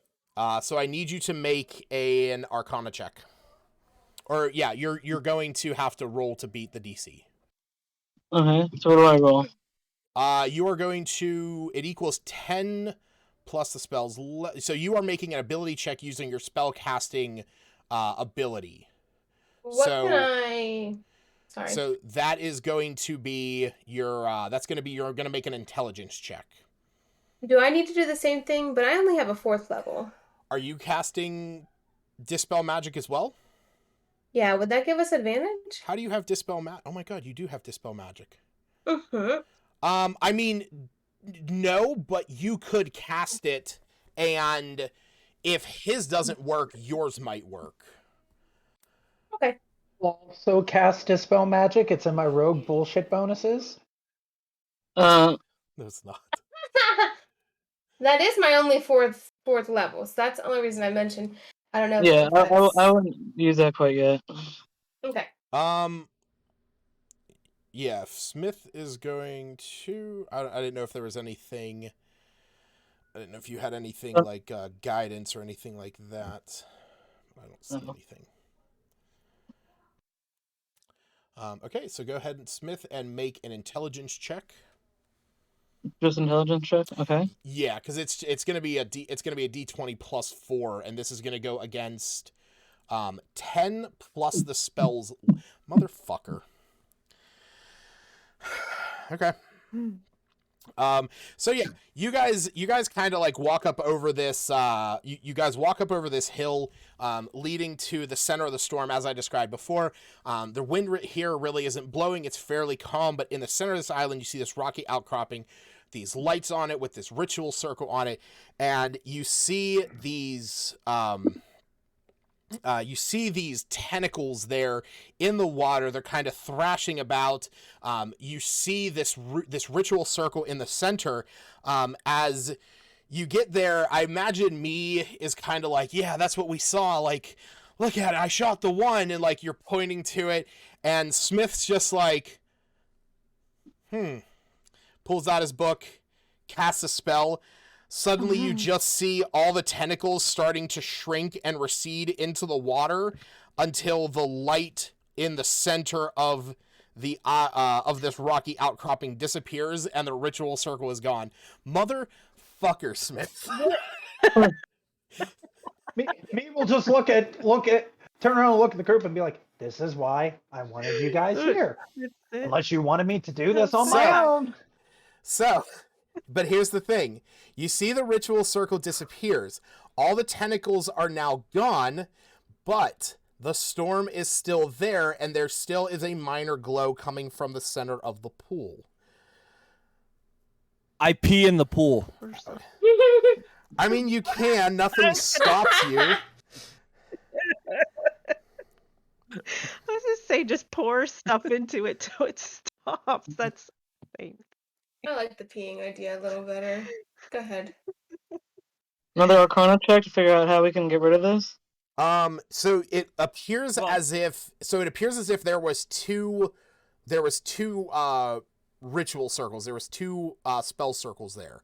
So one was for the one that you just dispelled, which had summoned the tentacles, and you believe that there might be that the second one there must be controlling the storm.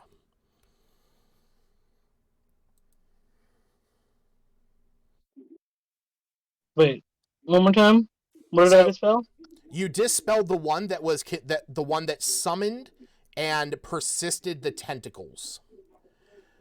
Oh, okay. That motherfucker was a 7th level Eovard's Black Tentacles.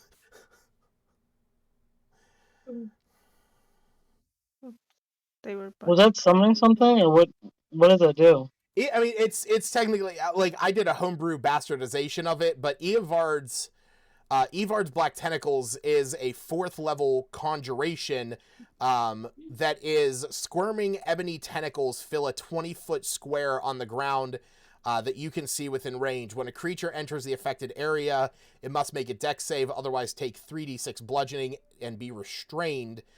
This was like a varied version of it that I was going with. They were essentially just enormous tentacles that were created by that magic. Which one's a higher level spell? What's that? Which one's a higher level spell? What do you mean? You said one's Conjure Storm, I'm assuming you said? I mean, Conjure Storm really isn't a thing. But you said there's two, right? There are two there, yeah. So one's affecting the storm, right? Sorry, say that again? Didn't you say one's affecting the storm? One is still persisting the storm, correct. The storm is still there, it's just the tentacles that were protecting that ritual circle are now gone. And theoretically, if I were to choose to dispel that? If you had another spell slot, you could try.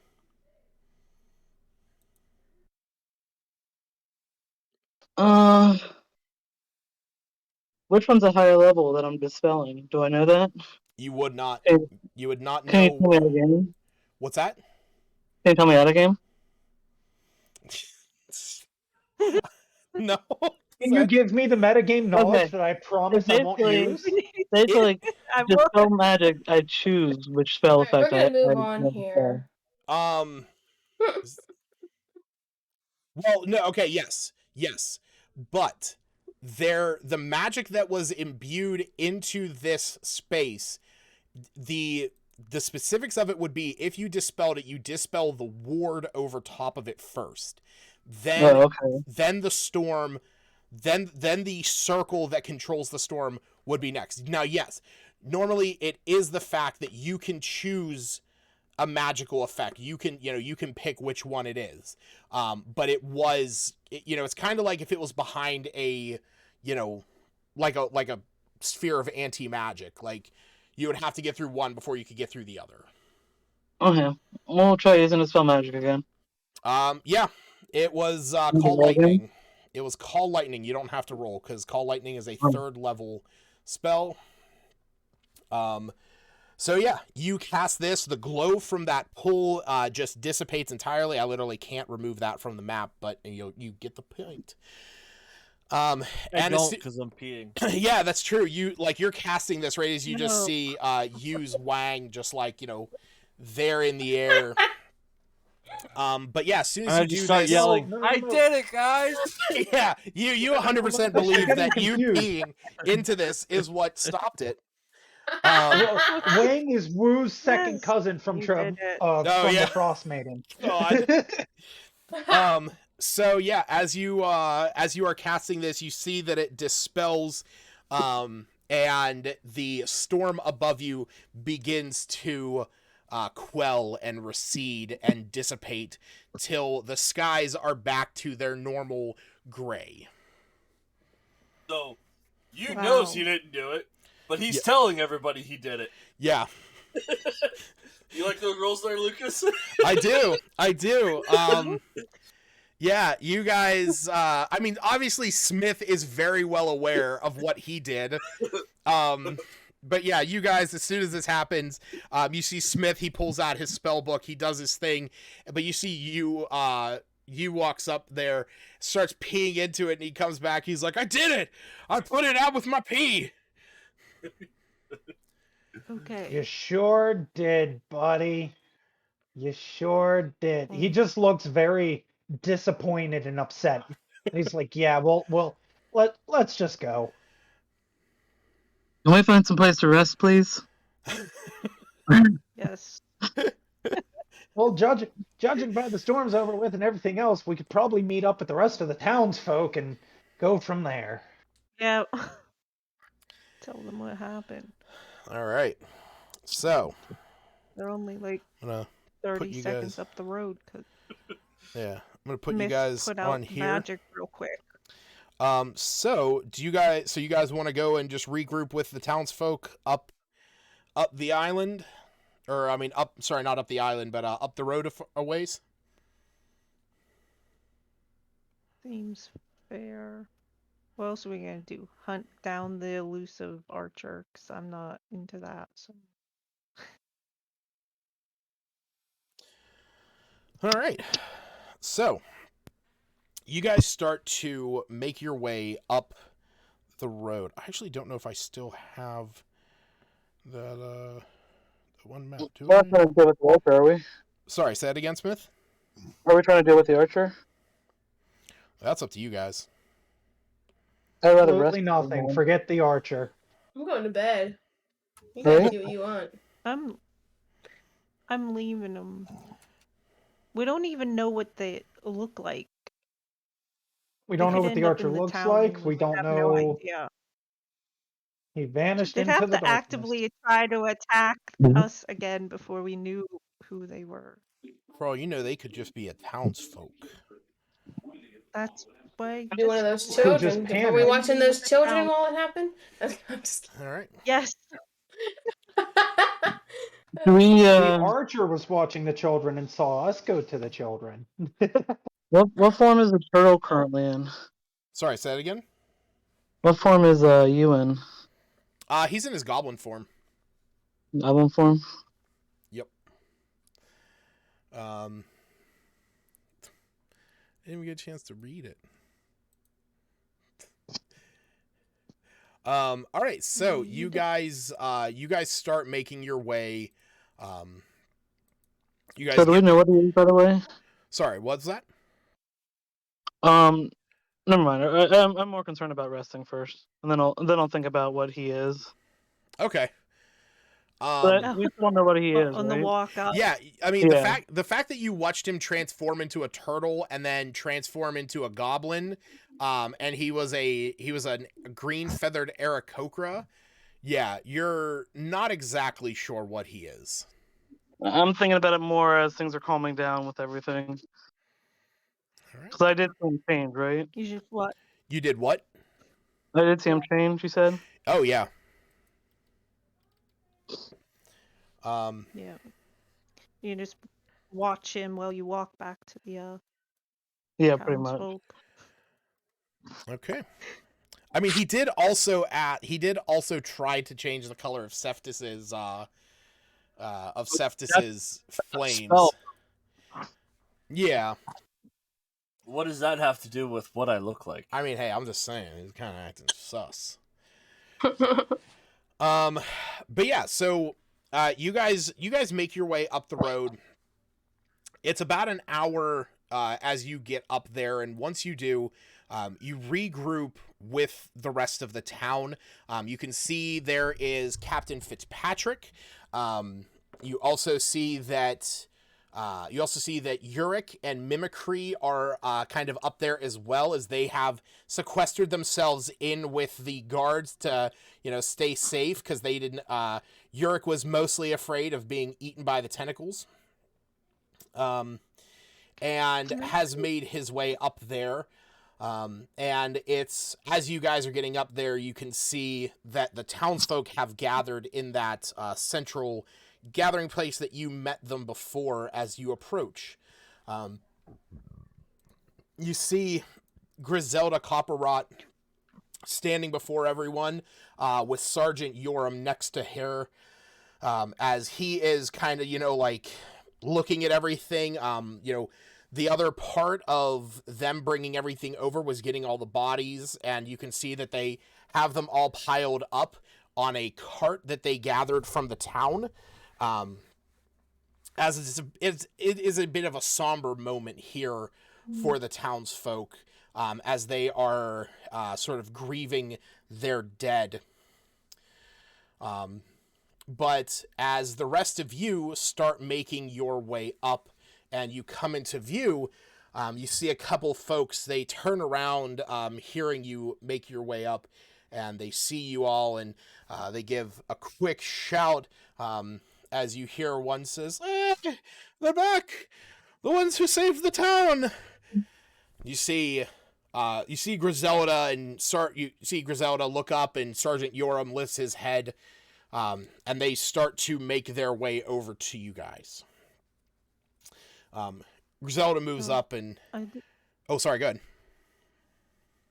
I was just going to say, Iluna would walk near where the children are. She's just trying to make sure until they're... I mean, once we're with the main group, that's her main concern. Like going and finding Glenwell and Bernice? Yeah, wherever. I mean, Didn't we already give them to someone? Being at the back of the path. Yeah, but we're traveling with them, aren't we? No. You guys. You guys met up with. They got that much further ahead of us. Well, I mean, you're also not like running, I imagine, unless you chose to run. No. Because, I mean, you got to figure, like everyone, they got all the people and all the bodies over to the island, and then you guys went over to the island to go and investigate that place. So there was some time going up there and coming back, and that was some time for them to start making their way up. And like I said, I'm just kind of moving things along just to give a little bit of narrative clarity of you meet up, like, right as the collective traveling group of guards and fishers got there, and are kind of like, hey, here's everyone who's passed. So it's not like they've been there for an hour or, like, anything like that, but they did get to them first. I would have thought they'd be traveling at a slower pace because they had dead bodies and they were a bit injured. And again, I'm just trying to. It does not make. It doesn't really make much of a difference between whether you guys traveled with them or they traveled there and you guys arrived. Like, it's still, you're all kind of getting there at relatively the same amount of time.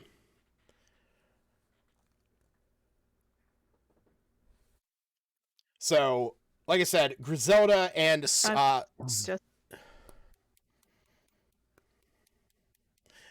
Griselda and Sergeant Yoram, they kind of approach the group, and they have slightly somber looks on their face, and they kind of look over everyone, and they're like, so, Griselda looks at you and says, so, what was going on? What had happened?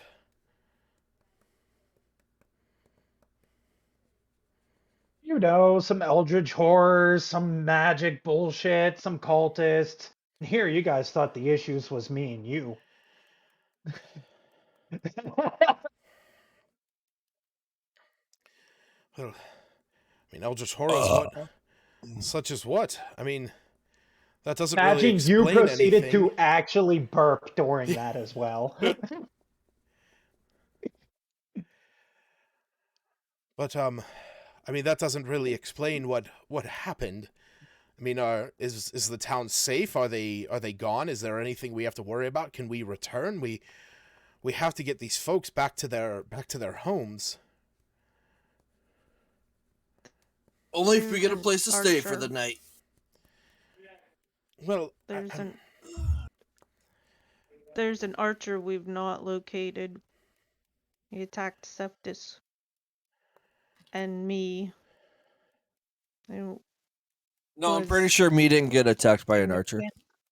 Well, me, you know what I mean. Me knows what mean. What me mean. I mean, it was me that got attacked. Oh, wait, what? It's just you never saw it happen. You actually never witnessed that particular exchange between me and the archer. Damn it. Catch up, buddy. It was an archer, whether it was one of the cultists, whether it was a townsfolk thinking that we were enemies because we definitely don't fit in. Who knows? But there was a archer that shot me and myself and the big guy here. And they We kind seem of to take a significant hit, though. But we don't know anything further. Everything else seems to be taken care of. That is quite strange.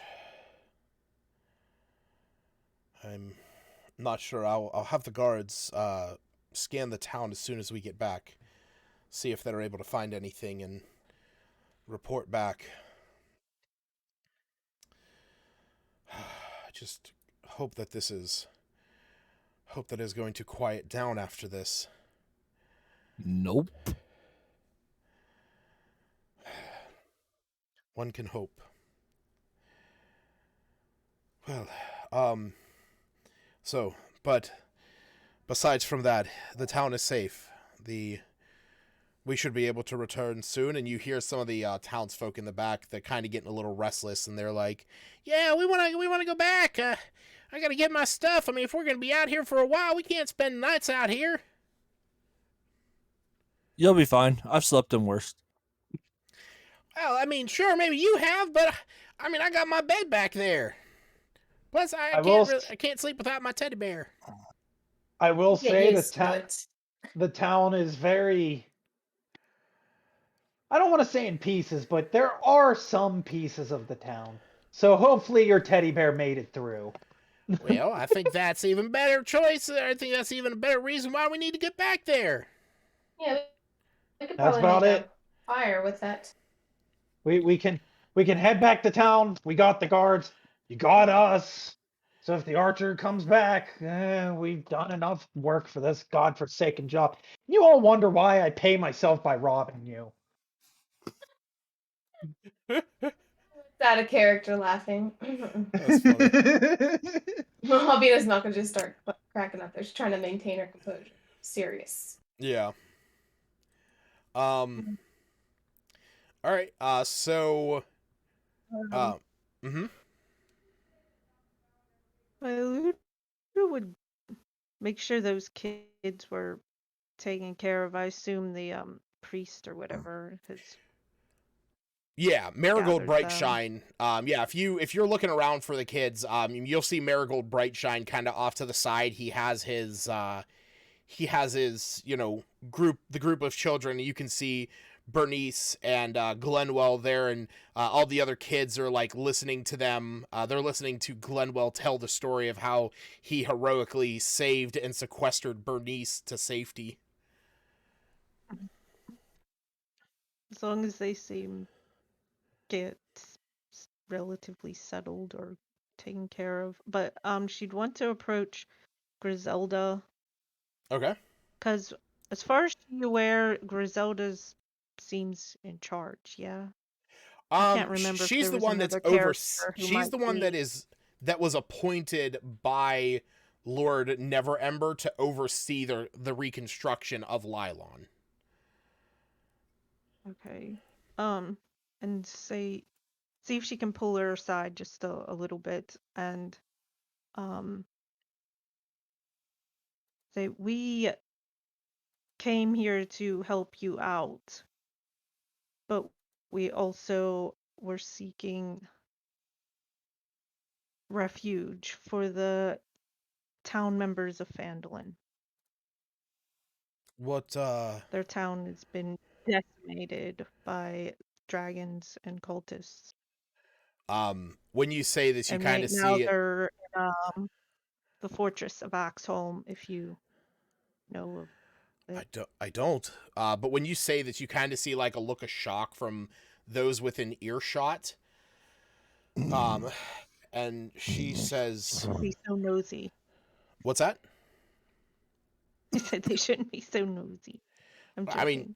I mean, you're saying it amongst a group of townsfolk. Yeah, I know. That's why I said try to pull her aside a little bit. But anyhow. She kind of like, you know, her eyes go wide, and she says, "Well, I mean, hold on." And she says, she looks over and says, "Yoram, Valdi, Marigold, come over here. We need to discuss something." And she kind of gestures to all of you to, you know, go off to the side and discuss this. And is who all is joining this this discussion? I mean, obviously, I know Iluna would be.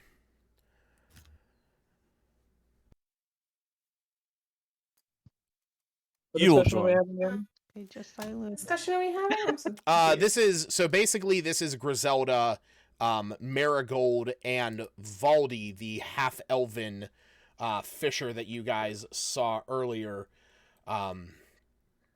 She has Griselda, upon hearing the situation in Phandalin, Griselda has called those two over to join the discussion, as well as Sergeant Yoram. And so she's just kind of like, you know, going off to the side, closer to where the trees are, to have a more private conversation. I guess I'll join for now. I'll kind of be at the end, kind of like keeping an eye, like, but close enough to hear. Okay.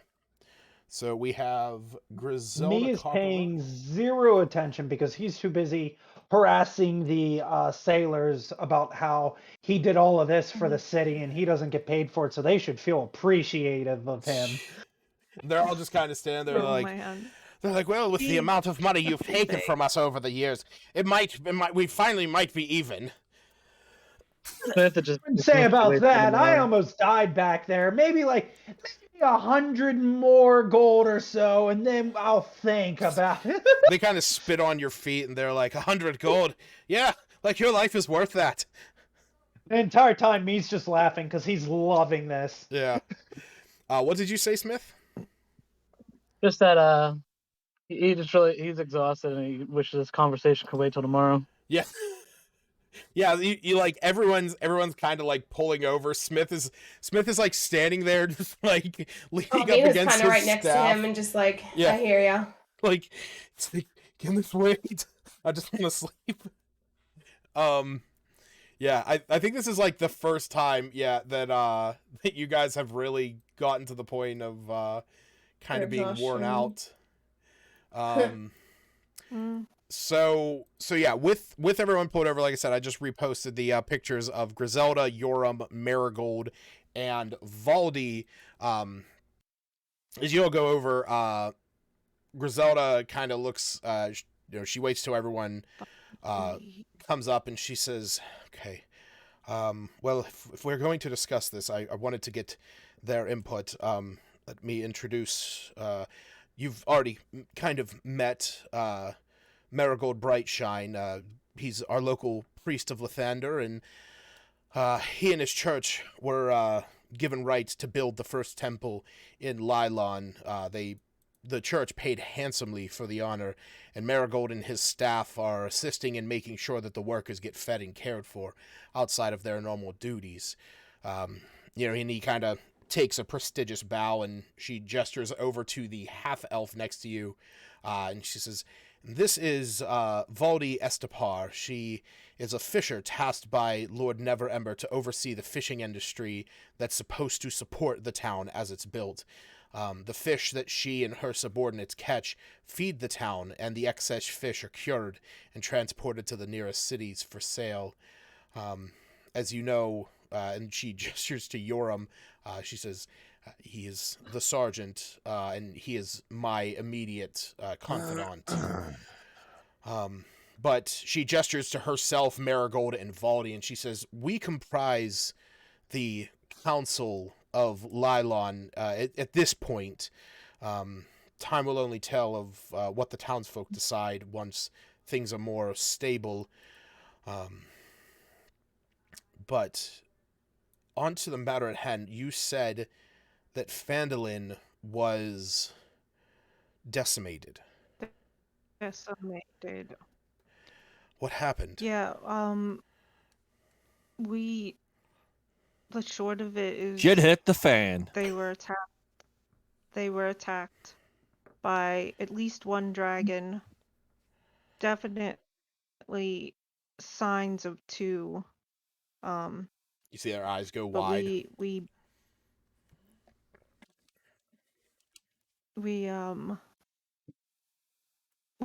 were up in Neverwinter, and Never Ember sent us or asked us to come down all the way here to Lylon because you had a cultist concern. On our way down, we passed back through Phandalin to check in. That's kind of our home base. And we found out that the cultists that seemingly attacked them previously in a smaller fashion came back and destroyed everything. Several people were killed, including the town master. So they're dealing with the same Harbin. cult that just attacked us. Maybe? It seems their stuff was acid-based attack. Right. It was green and acidy. Yep. Nope. It was green In and addition to poisonous. that, there was ice over the town master's hall, but we already encountered an ice dragon. Iggy here is the remaining of that encounter of his clan. Iggy's a dragon? No. Iggy was his clan of goblins. Iggy at one time had a clan But, of goblins, and one of them name was Lucas, and the rest of the goblins got killed by the dragon, and Lucas the goblin was able to draw the dragon away, letting the rest of the group go to safety. Heroic. So Lucas got eaten. We never saw him. Nobody actually knows We what don't happened to know. him. We keep waiting for him to show up riding a dragon because he befriended it, but that's not happened yet. Yeah, yes, continuing with these this. are the goblins of Manticore Peak. Oh my goodness. Lucas is the one in the dragon the costume. short of it. JJ, was it JJ? Yeah. JJ's character, Sash, became their little He became their god type figure. Yep. We asked them to help carry some meat, and then the ice dragon froze them. That's what happens when you drag a manticore back across a dragon-infested land. That's what happens. So when you say this about the acid, and when you say this about the white dragon, you see Marigold. His lips are kind of quivering, but he says, "By Lathander's light, you're not suggesting that we are dealing with the cults of the dragon, are you?" Yeah. Yes. We're sort of tracking them on the request of the Never Ember Council. But one of the reasons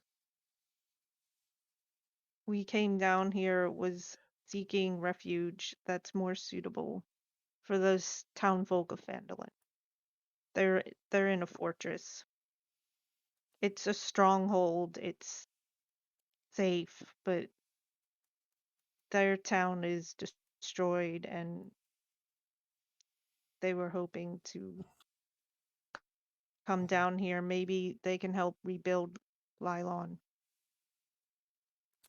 I guess I'd like to have something to go back to Phandalin and tell them, even if your response is uncertain currently. So you see the three of them, they all kind of look at one another. And Griselda looks out across the others and she says, well, more bodies does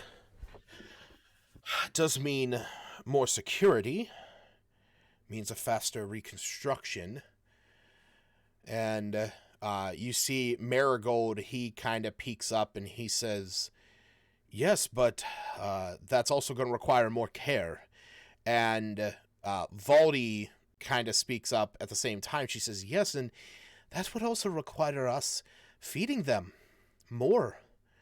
I mean, it's as much as we want to help. I mean, we make some of our gold, some of our ability to buy supplies off of the extra fish that we are curing and transporting to the north and to the south. And I mean, I'm not saying that we wouldn't have, that we would go hungry, but with the situation that we have right now, would we be able to survive long?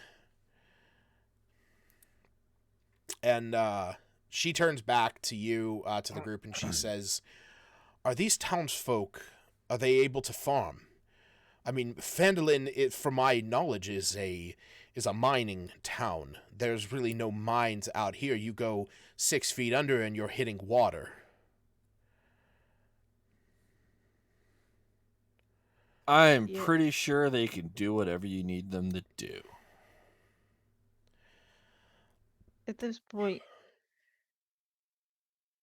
I understand your situation is dire and that this isn't a straightforward answer, so they're seeking refuge from where they can get it. They can't really remain in that fortress forever, and they're willing, able-bodied people. They would have to attempt to rebuild Phandalin, and that would take much more effort. That's the impression I'm gotten. That rebuilding Phandalin is more effort than attempting to help even rebuild, or I mean the people of Phandalin are aware that Leylon is under reconstruction. Yeah, you would imagine they would be aware. I was going to say, wasn't one of the things was to come from Phandalin down here and see if they could seek refuge in this town in Landolin and help out? Yeah, that's Leylon or something? that's literally what I was. That's what that's what Iluna is trying to argue to the council at the moment, is letting the folks down. But and Griselda's like, well, hey, more hands, the faster we build the town. And there's more people there, whereas Valdi is basically saying yes, but more people, more mouths to feed. We don't have we would have to increase our fishing operation, and Marigold is also saying that would require more care amongst the people. Let me see here. What's my diplomatic relations with this town? Oh, right, absolute garbage. What do you need? What can I bullshit for you, boss? Me will walk over after partially hearing some of this in and out of bullshitting with the sailors. But like, so if you need more people to go fishing, we have a group of people that actually do more than fishing and can cultivate and do farms and whatnot. So that would handle the food situation. It'll get your town back up and running much faster, so I can get back to my normal business. From my perspective, it seems like two towns of folks working to make one town very strong and bountiful, rather than putting together two destroyed towns separately. Phandalin will take much longer for them to get on their feet. All right. No offense, counselor member. But And he'll talk to like one of the people that he knows is the counsel of the guard, or puts his like greasy hand as he's just wiping it off on his shoulder as he's patting him, and he'll be like, "You might need the extra security because it was very easy to rob you guys in the past." Sergeant Yoram, he like kind of takes your hand off of him, and he says, the town didn't have a guard proper the last times that you were here. This is why Lord Neverember is wanting us to take over, and you can rest assured that we will be doing what we can to minimize the thievery and disappearances of personal effects. Yes, because you guys have done such a glorious job with this giant fiasco. By all means, but maybe you could use the extra guard to deal with this stuff as well, since you already said you were ill-equipped. So he kind of like grits his teeth and tightens his hand on his spear, but Griselda puts her hand up, and kind of like shifts him back just a bit. And so what I need you guys to do is anyone who is trying to convince this, pretty much everyone that is trying to make this argument, I need you guys to make persuasion checks. Can I make a deception check? You're not deceiving. Oh my god. I very much am. I told them that the more guards there are, the less thieving that would occur. That doesn't mean I'm going to stop robbing them. And I'm backing him up. The two liars are lying through their teeth saying, yeah, get more people here because that means more business for us. They kind of like got a one on that. Oh. they all kind of like lean back a bit, and they say, they're like looking at one another, and Griselda's like, we need the extra hands, we need the extra help. I think this is the best vote, and I was put in charge of this, and you see Valdi and Marigold, they kind of like step up, and they're like, Valdi's like, yes, but you are not the one out there fishing every day. You are not the one out there trying to catch what little we can. The town would seemingly go into ruin if we accepted another town's worth, and I understand the extra help, but what we do with them after? Do we send all of ours up there to rebuild their town so that they can return home? What happens to ours in the meantime? Do we send a parcel of, do we send more word to Neverwinter for them to try and pull more troops, more hands from around the realm?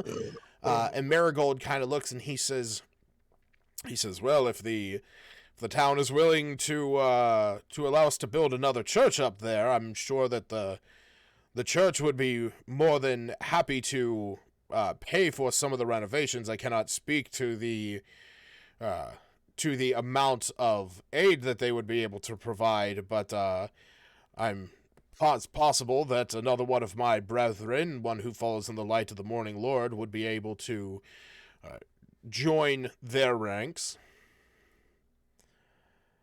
And he kind of looks over and he says, I'm unaware if there is a church proper within the confounds of Phandalin itself. There isn't. Well, they have, but I don't think this needs to be decided in the immediate. They need to gather wagons to go wherever they end up going, and they're aware that you're reconstructing here as it is, but it was one of the reasons we came down. It certainly wasn't the main one. We would have helped regardless. But only if there was money involved. Your neighboring town your neighboring town is in just as much, if not more, need. Not just so you're aware. They are like the nearest town, aren't they? For the most part. I mean, Neverwinter is about just as close, and I mean, go the other way, and Is it? I mean that I you. felt like Neverend was like twice as far. No, it's. But I mean, whatever. it's. Like if you're talking about direct mileage, yes. But if you're going along the high road, it takes you about the same amount of time to get out to, like, maybe a little bit longer to get to Tribor, but it's about the same like walking time along the main road to get up to Neverwinter as it is to get down to Lylon. It's about a 3-day journey, you know, to most places from there. I mean, obviously, they would be reaching out to Neverwinter as soon as they're able. We were headed this direction anyhow. Yeah. Marigold kind of looks across everyone, and he can see that Griselda's a bit, sore at this notion. Valdi kind of like taking her, her stance, and he says, well, he kind of looks up at the sky. At this point, it's about like 1 o'clock in the afternoon. And, he looks up at the sky. It's still fairly gray. And he says, well, I think it's best if we return back to town, seek shelter, and discuss this in the morning when we are all not. And he looks over at Smith, who at this point I imagine just like literally like head on his staff of fire, with Albina just like holding him up by the robes as he's kind of just like snoring there. That's better.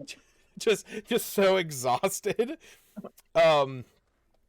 As he kind of looks at all of you, and he says, well, some of us are a bit more exhausted than the others.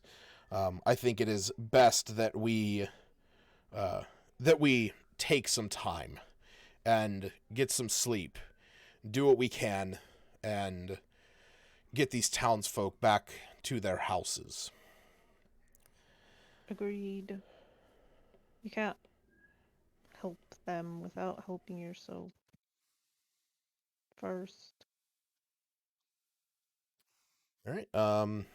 So we'll say that an hour or so goes by as townsfolk load up, and you start making your way back towards Lylon. We're gonna be finishing up here shortly because I'm exhausted. I do apologize for it being such a short session. But I just want to give you guys the map with the actual labels. So as you're starting to make your way back into town, you see the townsfolk. They're kind of going about. Some of the fishers are going down to the fishery to check out the damage. You see a couple people have started to take the dead bodies that are on the cart. They are making their way up to the north side. You imagine that they might be going out to bury them more inland. As Griselda takes you guys over to a building that is over in the town square. Where is that? Where was it? Na. Not this one. I guess not. I guess I will be coming up with it. Can I Nope. look for herbs? Nope. Aaron said no. Sorry. On the walk. That's rude. Yeah, that's fine. Go ahead and make your nature check.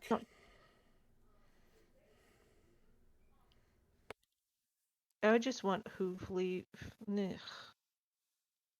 No. Unfortunately not. And I'm going to say it is more because as the further you are getting closer to here, you're kind of realizing that While a lot of hoof leaf is often gathered in the more, let me see here, hoof leaf is found more in the grasslands. You are starting to get more coastal, considering you're right on the water, so you would need to be looking for stuff that is more found in the marshes, swamps, and on the coastal region, for the area that you're in is starting to get more wetland. Only That's because horrible. this There are tons of came that. up. Oh my god, this has 2 just amazing names. What am I? Why do I? Oh god. All right.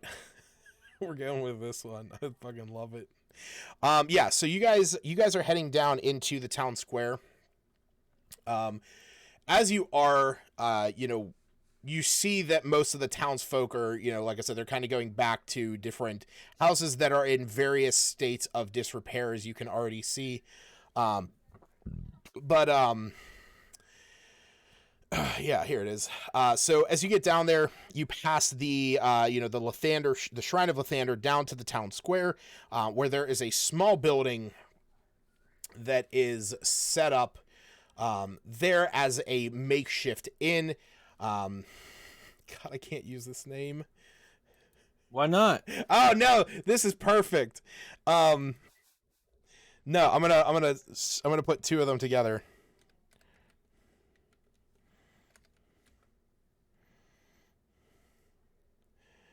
I'm waiting.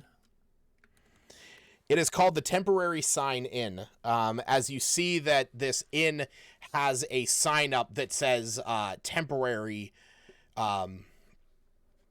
It says temporary inn, and the townsfolk. As Griselda is walking you guys up, she says, yes, well, while you are here, you're more than welcome to stay at the inn. Obviously, we are not going to charge you, clearly. But yes, it is, and she gestures to it, does not yet have a name. Most people are just calling it the temporary sign, she kind of points up and it just says temporary, like a giant plastered piece of wood that's been written in crude, common paint that says temporary. And she says, I know the amenities in there are not going to be what you're used to in Neverwinter and whatnot, but hopefully you will find some rest after your events of the day. So the one I was gonna go with was the Angry Cucumber. The Angry Cucumber. Oh god. Because it's like a name for an inn? Like it's like Ye Old Goat's Tavern, the Reflecting Avocado, the Married Hippopotamus, like real stupid shit. Me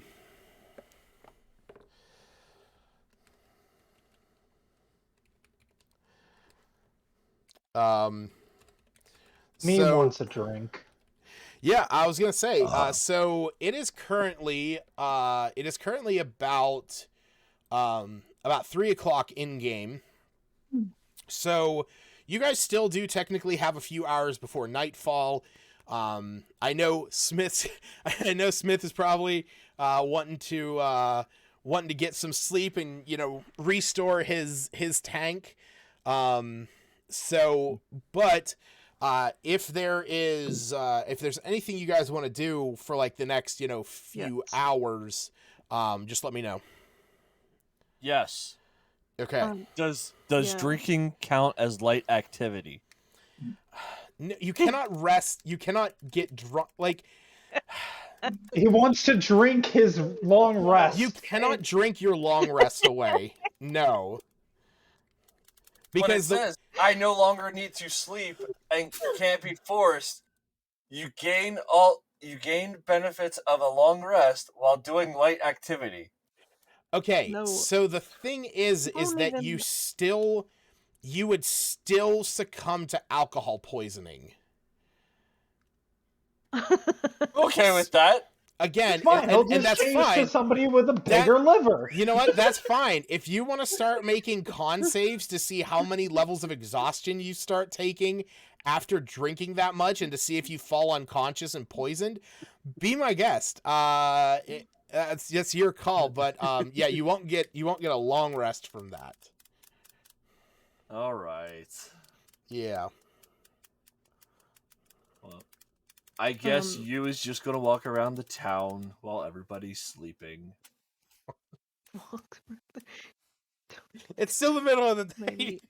People are gathering their shit. It's not even nighttime yet. Maybe at night you can do that. Yeah, that's fine. All right. Good, Stacey. Luna wanted to seek out that Aubrey Silver spot. I thought it was Silver Spoon for some reason.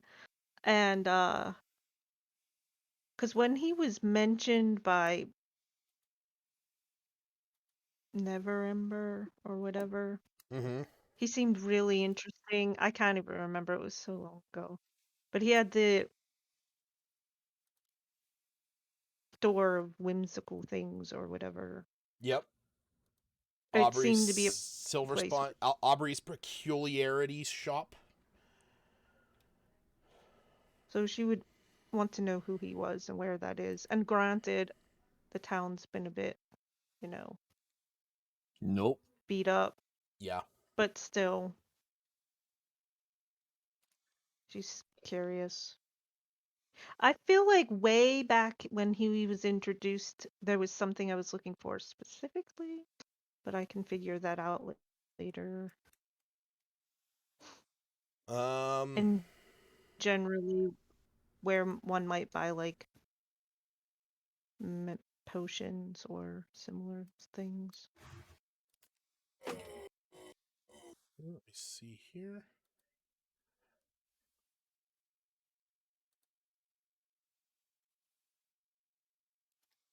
Oh my god, why? Because I said so. Because I killed somebody.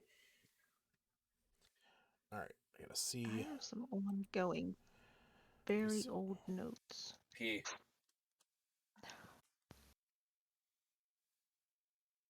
Ugh.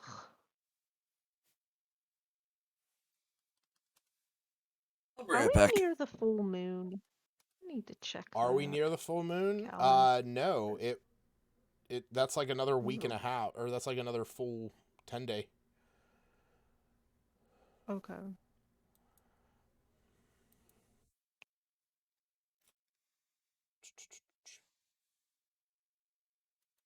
Let's see what we got here.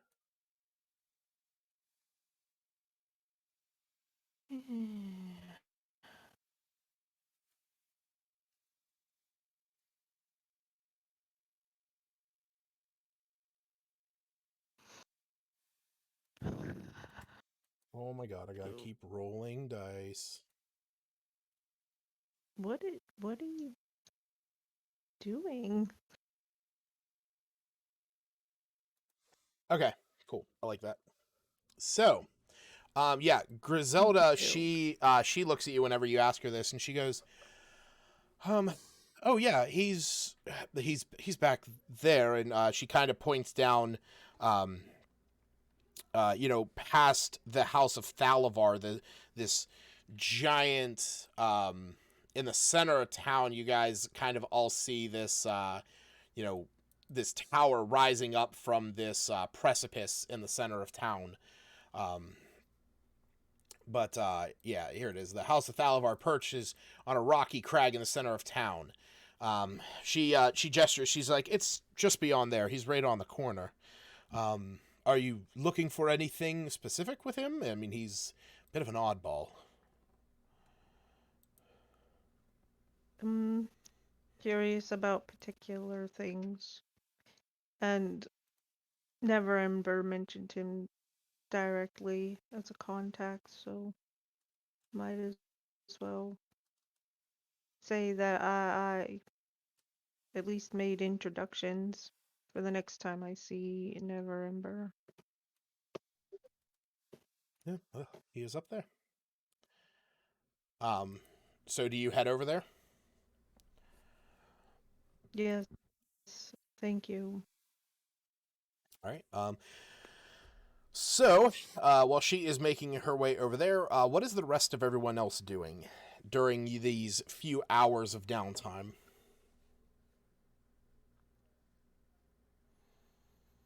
I was gonna say probably just knowing how ships work and everything else, assuming that there is some destroyed ships and the fishermen are looking to try and repair some ships, me would attempt to help them, given they probably don't want his help, but he'll help nonetheless.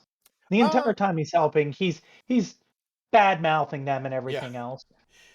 Yeah, I imagine it's like a bittersweet kind of thing. Like, you go down there and you're watching them like struggling to get their ships back afloat. And you kind of like And you guys never repaired a ship before? Yeah. We're like, geez. He starts helping them out. How am I supposed to make a profit if you guys can't even make one? And they're kind of giving it back. They're like, yeah, well, it would be a lot better if we actually had the money to hire good hands, but you're constantly coming to town ripping us off.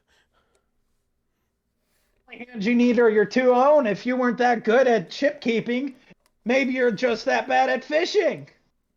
Well, maybe we'll get a hold of you next time we have a call bring down the wrath of the gods on us. Maybe you can tie down the ships before they thrash them about.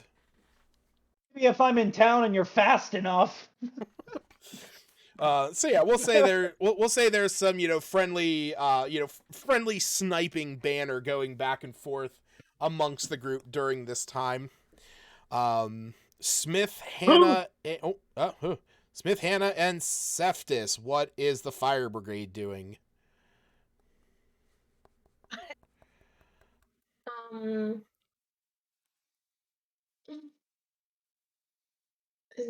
I just want a long rest. It hasn't, but you will be getting that. So, like I said, this is just kind of a downtime activity thing. If you just wanted to hang out, say your prayers, just play with Rafa and play with Rafa. Say my prayers. Steve and Smith. So just probably just walk around, try to intimidate children, I guess. Okay. Yeah, you see the kids of the town, like, you guys are fairly close to the Shrine of Lathander, and like, it's where a lot of the kids have often hang out, and as you are kind of like walking about, you see they all come up. Glenwell walks up to you guys, and he's like, yeah, this guy, I watched him take an exploding arrow right to the face, and he just brushed it off. It's pretty cool. Yeah, I was out there to help him whenever it happened, because we were protecting Bernice, right? And he like looks up at you with this look of like, please agree with me. What did we do now? But Seth might not be able to read that look. He wouldn't read that look, though. He'd probably just stamp his foot and try to intimidate them. They all kind of like, take a jump back. He goes, oh yeah, yes, and he like looks back at all. Glenwell looks back at all the other kids. He's like, yeah, you see, he's a big, strong guy. He helped save the town. He looks back up at you and he says, I just wanted to say, you and your friends, thanks for helping us. I mean, I wanted to protect Bernice, but things just got pretty hectic whenever we got separated from Mr. Marigold. So yeah, we wanted to say thanks to you guys. So just go right up close to him and like crouch down. I guess it'll be all creaky when he's crouching down. And just try and shake the little dude's hand without crushing his hand. Yeah, he grabs onto your finger and is like shaking your finger. and then with that, he runs off. He runs off towards where the other kids have ran to, and you just hear him from around the corners like, "Oh, some babies." I think you got a little hero worshiper. You say it does. All right. So Smith, what are you doing during this time? Other than, I imagine, getting to a bed and crashing. That's about it. Okay. So yeah, Iluna, you make your way over to the peculiarity shop. As you do, you can see that this is actually one of the places here that is kind of dressed up a little bit more than the others. There appears to be, a little bit more. There appears to have been a little bit more time and effort put into this building, at least on the more like specific repairs at the moment. And I'm trying to pull up a picture I had, but I can't find it anymore. Let me see if I can find it real quick.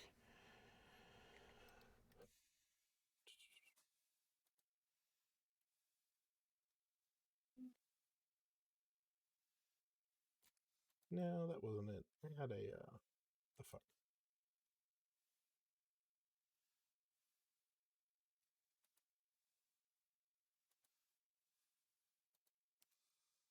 Oh, Ugh. Something that was never discussed out of game that I mentioned a while back is if we want.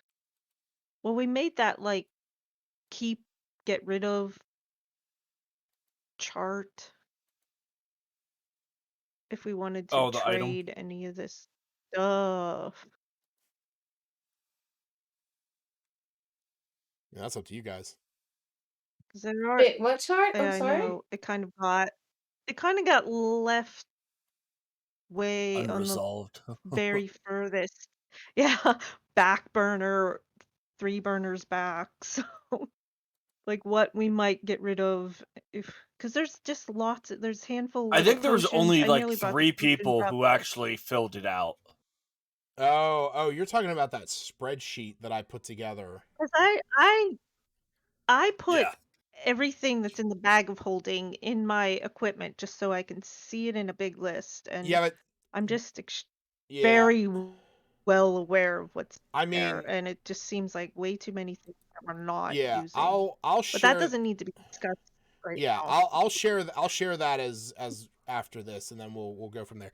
All right, so you walk up to this building. As you walk in, like I said, it's kind of one of the only buildings that actually seems to have a fair level of repair done to it.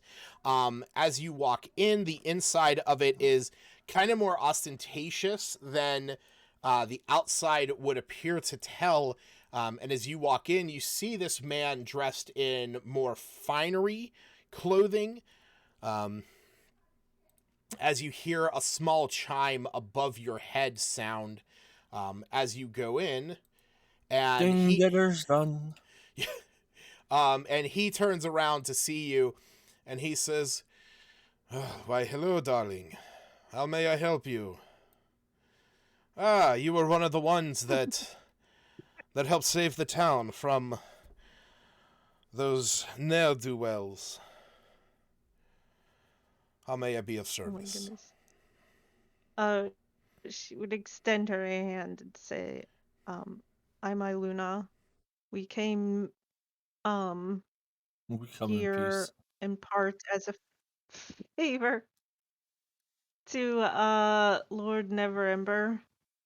He mentioned you specifically, and the way he talked Yes. of Dagalt. you, I wanted I am aware of your Lord Dagalt and Neverembers. He is a good man. But what is it that you seek in my shop? I had the impression you had unusual things. Yes. So 'Tis why it is called the Albury's Peculiarity Shop. I have procured items and oddities, curiosities, and strangeness filled from all corners of this world, some dredged from the ruins of old Lylon itself. And as you kind of look around, you can see that he has a lot of like old fishing rod and swamp idols and mining helmets, little bits and pieces here and there. she will carefully look around and I don't know, express interest in their selection of things. Mm-hmm. I may have things of interest to you. It depends on my party's desire to depart or to exchange. Well, I'm always looking for the strange and odd. If you bring me something, I might be able to take it from your hands gracefully and elegantly for an exchange of coin, mind you. What is this coin you speak of? Oh. No, her face would probably flinch just slightly thinking about that ridiculous egg that she can't let anyone know about and hates having. We may have something of interest, but ugh, All right. out of game, I can't think of anything. Well, so But he currently has, amongst his peculiarities, as you look around and you kind of take note of everything, he has what looks to be a pair of shoelaces hanging off of a hook, that has a price tag of 250 gold. He has what appears to be a dead sprite preserved in a clear glass bottle with a price tag of 10 gold on it. He has a what looks like two toy soldiers, like two little clockwork toy soldiers, that each has a price tag of 5 silver attached to it. He has what it appears to be a pack of instruments used for navigating at sea. That it has a tag on it for 100 gold. He also has sitting on his counter right next to him that he's kind of like, using his body to make sure that nobody runs away with, is a large potion of healing. It's with a tag on it that reads 500 gold. This is a superior potion of healing. This is the one that heals 8d8 plus 4. And then he also has a book on the wall, that has a tag next to it that is 10 gold. So, for what it's worth, I will try and put it in here. 250. A bottle of Sprite. No, it's a bottle. It's flat though.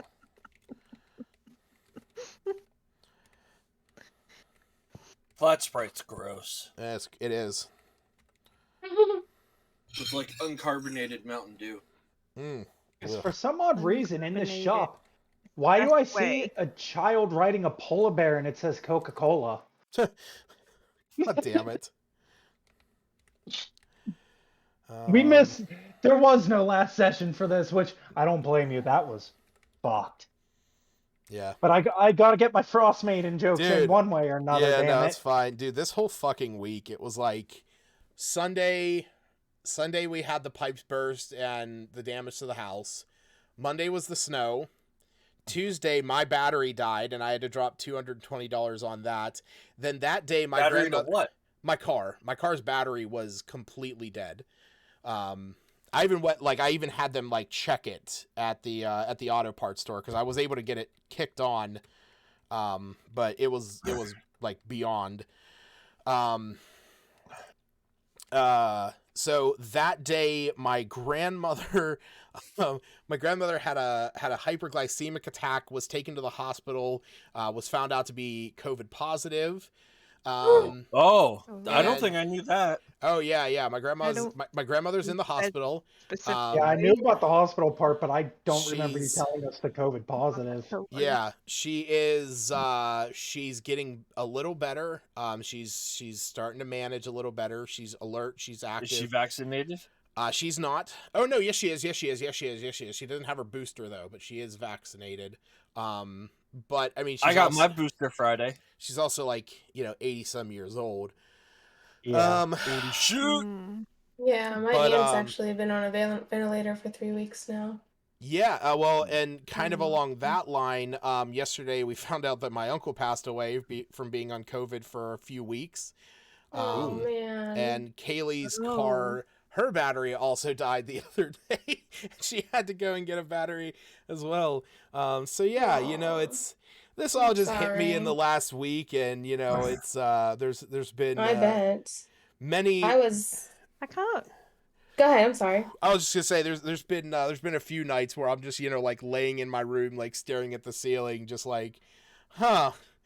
They say good things happen, or they say bad things happen to good people, but it's like, with the amount of bad things happening to me, I just have to question, am I just a bad person? Like, are bad things happening to a bad person? Things happen to a good person, but I'm a piece of shit. Yeah, it's like, oh man. Yeah, I got the message from my mom, who still has COVID, and it's like, oh my gosh. That's rough. And it's I feel like it's hitting the area a lot more. Yeah. So yeah, those are the items that are available. And there is also one more thing though that you notice. It is a tiny object that looks like a feather. And you can see that it has a price tag on it as well for 100 gold.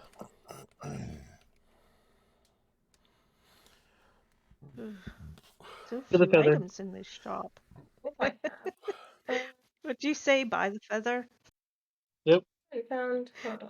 No, leave the feather alone. Walk away. Can you stick it in your hat for me? How much gold do you guys have? I mean, you guys have a good bit of gold. Oh yeah, I mean personally, Our me. That's right. party. We have for the party. I don't know what the party gold is. I have my gold that sits right here, and I will never tell anyone how much I have. Well, you have. Is it in your pirate hat? Ha! You're right. It is. Me and you don't know the party gold just Well, yet. me and you saved Maybe us, so soon, we but- can share with them if they need. Maybe soon. You've saved our lives. So is there few anything times now, is there but- anything there that strikes your fancy? What are those laces for again? I have not described. I've only given a visual description of what she sees. Okay, I'm kind of interested because it looks like the second most expensive item. So It is. yeah, what are much these were the laces layers? here? Oh man, so many people talking at once. I thought Albina could use some new hair ties. Unless it's like clothing lace. I don't know. Yeah, I guess you would have to. I guess Iluna would have to ask Aubrey. Get like an elbow. I walk up to you and I'm like, "Hey, find out about those laces." Albina Albina just materializes like through the wall. She just shows up. I heard about things. Psychically, hey. she knew to come down. Oh wait, I must have just completely metagamed through the I'll walls. say yeah, it's fine. No, yeah, I'll say like because Albina right now is I imagine Albina is back at the temporary sign, like in the same room Smith is sleeping in, like she's playing with Rafa as that's Smith right. is You just, did ask us what we were gonna do. As Smith's laying there, maybe his Wolpertinger is out playing with the two of you. Don't mind me. Albina's like something is telling me that. And I just take off running to Iluna That with money my needs cat to in my be hand. spent. What is in here? My bracelet started glowing. Somehow. She knows to show Friendship. up. Yeah. I am interested. I'm just trying to think from you said a bottle of Sprite. I thought you said it had a dead Sprite. It is. It's a dead If it Sprite. literally has It's like a dead flattened little bottle, fairy but it in still has fizz, right? Well, it's a dead Sprite is preserved in a clear glass bottle. Like a little fairy. Yes, a little fairy. Yeah. It's a bottle of flat Sprite. Oh, that stinks. Oh my goodness. Get the joke. I'm playing a sprite named Pepsi. With the way I'm trying to think in Iluna mode and not Stacy mode, which is hard to do. Think of Albino mode as well. Like, what would Albino want? No, Albino want these laces for no reason whatsoever. Well, if they have any kind of, I don't know if they have anything, we can make another bracelet. Oh man, not another. We do need a different bracelet. A necklace. We could have a necklace and a bracelet. Right is disturbing and intriguing, and Iluna would want to know why that happened. Aubrey and comes up and feather. He holds They'd up. probably pick up the sprite. He holds up the like, he holds up the bottle. You can see that it's preserved in there, kind of like one of those creepy baby shark things you can get at at like a odds and ends store on a island. And he goes, "Yes, I'm not quite sure why it was preserved or why or how it died, but it is odd, is it not?" And he kind of just looks at it.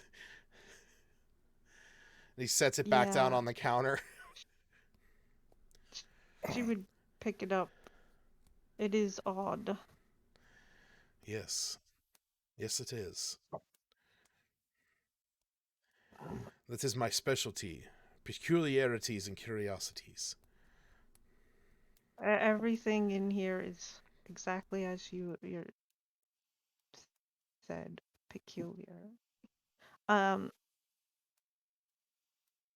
So this small little being, you said it's just, it's 10 gold. Yes, you get the whole thing, bottle and all.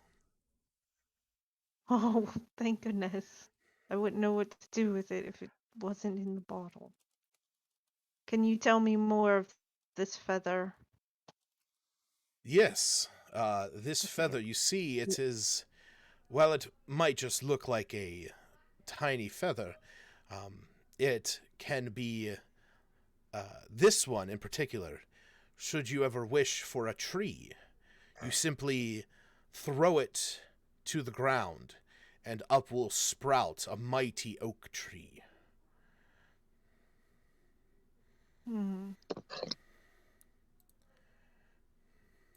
That's unusual.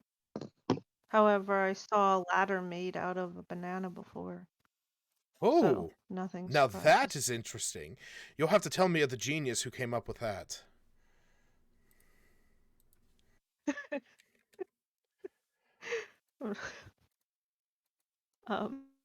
We'll have to swap stories one day. Yes, if you could find me one of those bananas, I will gladly pay handsomely. Don't we have one in the bag? A dried up? No, never mind. No. DM Lucas refused to let us have one. That's right, because it You gotta go to the islands of Chult for that, baby. You gotta go to the islands of Chult. It's in the jungles. Let's go. I'll go there. Yeah, let's go. I'm not sure I have use for a random oak tree. Perhaps someone in my party would be interested. I want to take this sprite with me. All right.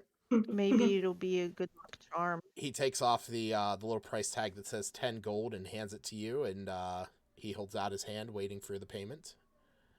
That'll be 20, he'll say. I lick his hand. Are you there? No, Where he's are not. you coming from? They're just apparating through the wall again. You're hearing people talk in your head. It's the first sign of scurvy is voices. Hand over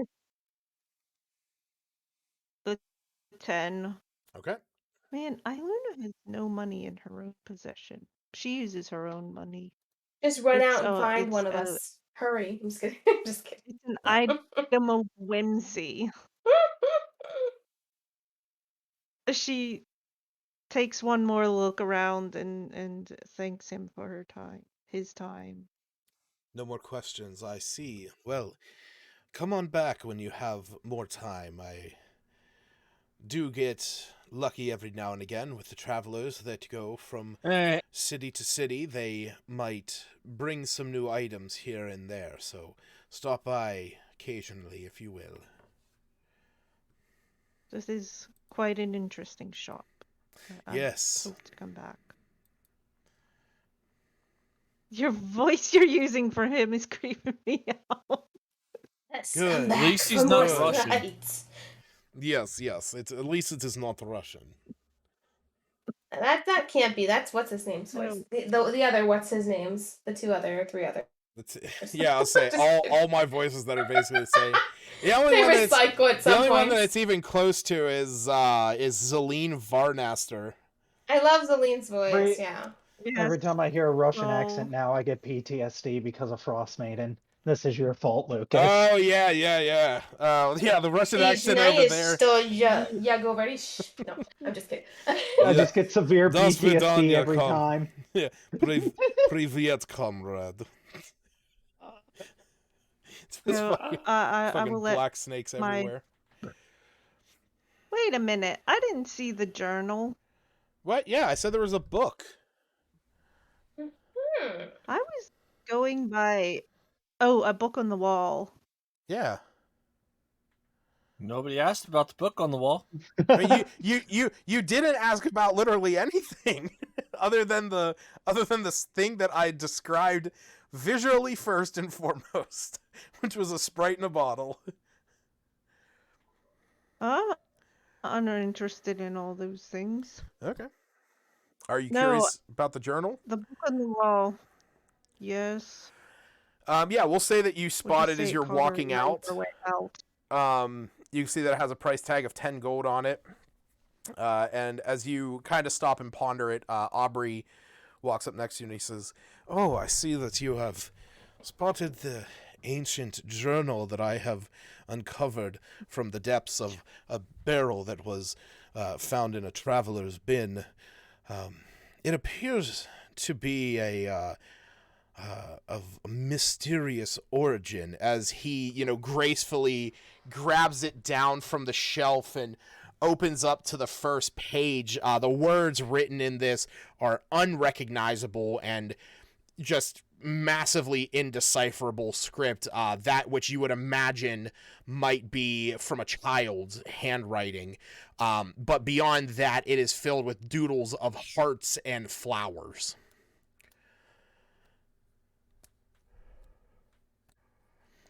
He says, "It has been in my possession for some time. Who knows the strange, possibly arcane origins that it may hold?"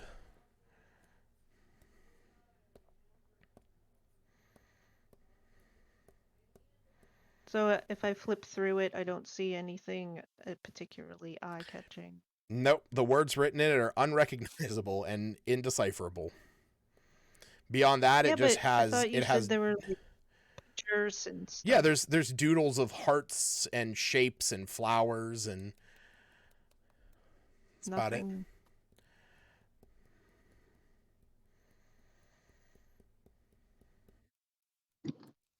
Again, you're not necessarily in Randall's shop of everyday normal useful items. You're in Aubrey Silverspun's peculiarity shop, where he has literally a dead preserved Sprite in a bottle and 2 toy soldiers in rough shape, one of them missing a head. Like, you're not necessarily in...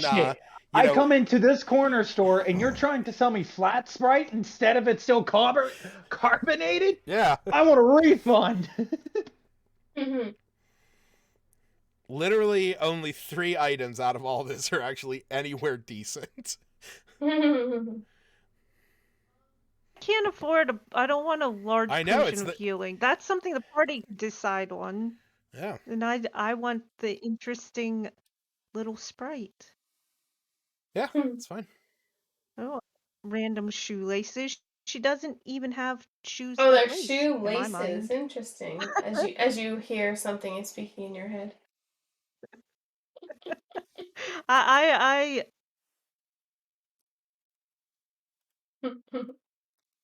have no need for this journal, and she puts it back. All right. I'm assuming you leave at that point. Highly curious. gonna leave. I will tell my party members about what I found here. All right. Well, we will call it at that because it is You 10 after 9. ridiculous people want any of these things. We'll say go for it. we will say that just for simplicity's sake, we'll start next session at the dawn of the next day. At about then we level up. We'll say about 8 o'clock in the morning. I actually am having a hard time figuring out when the last time you guys did level up was. You said we were going to level up this time. So we're getting 2 level ups. Okay. Lucas, I was gonna say as we're all finishing up with the ships and whatnot, me will hand the what he presumes to be like the head ship person, since every dock has a dock master, for about 3 gold pieces, and saying, it's not much for what I've taken from you guys, but you kind of need it more than me right now. What are you giving him? 3 gold pieces. Oh, they're kind of like taken aback by this and says, oh, thanks. He'll put his hand up like to the side as he just kind of goes, don't ask where I got it from. Because because keep in mind, I stole 10 gold off of the guards when we originally went across that island. Oh, that's right, motherfucker. God damn it. Pieces. Well, 13 now because I looted most of the guards and I left them with only like 1 gold apiece so they don't think I robbed them all blind. Jesus. All right. Nope, just me and you. Yeah. It's just good business. Okay, let me see some shit. You guys are level 7. Now we go up to 12. And you guys have been level 7 since session 39. I'm trying to remember that. Since I started this campaign, I've been at level 7. Same here. What did we do in session 39? Session 39, the group annihilated the poor defenseless cadaver collector in literally 2 rounds, then made a mad dash for the exit, but stopped off at the Squeaky Hinge Inn for a quick short rest, during which you guys leveled up to 7 before you made your way. Don't forget, you are still streaming. Yes. No, I know. Okay, just wanted to make sure. Did Hannah just change her picture mid-stream? Sorry. No, it's fine. I just glanced up. I mean, it's fine. It is what it doesn't matter. It's not a big deal. It was supposed to be changed forever ago. I just realized that. I was like, wait, I changed that when Stacy messaged me that, and it never saved apparently. Oh Lord. But yeah, I just realized it. Yeah, sorry. No, definitely. You guys are gonna get a level up. So go ahead and level yourselves up to level 8. Yay, level 10. Got it. How do I do that? 14. Okay. Yeah. Okay. Wait, I'm so sorry. I don't remember how I do this. I click on. I know it's been a while, right? You click your name. You click your name where it says manage. Yes. And there you go to manage character and levels, and you want to go up to level 8.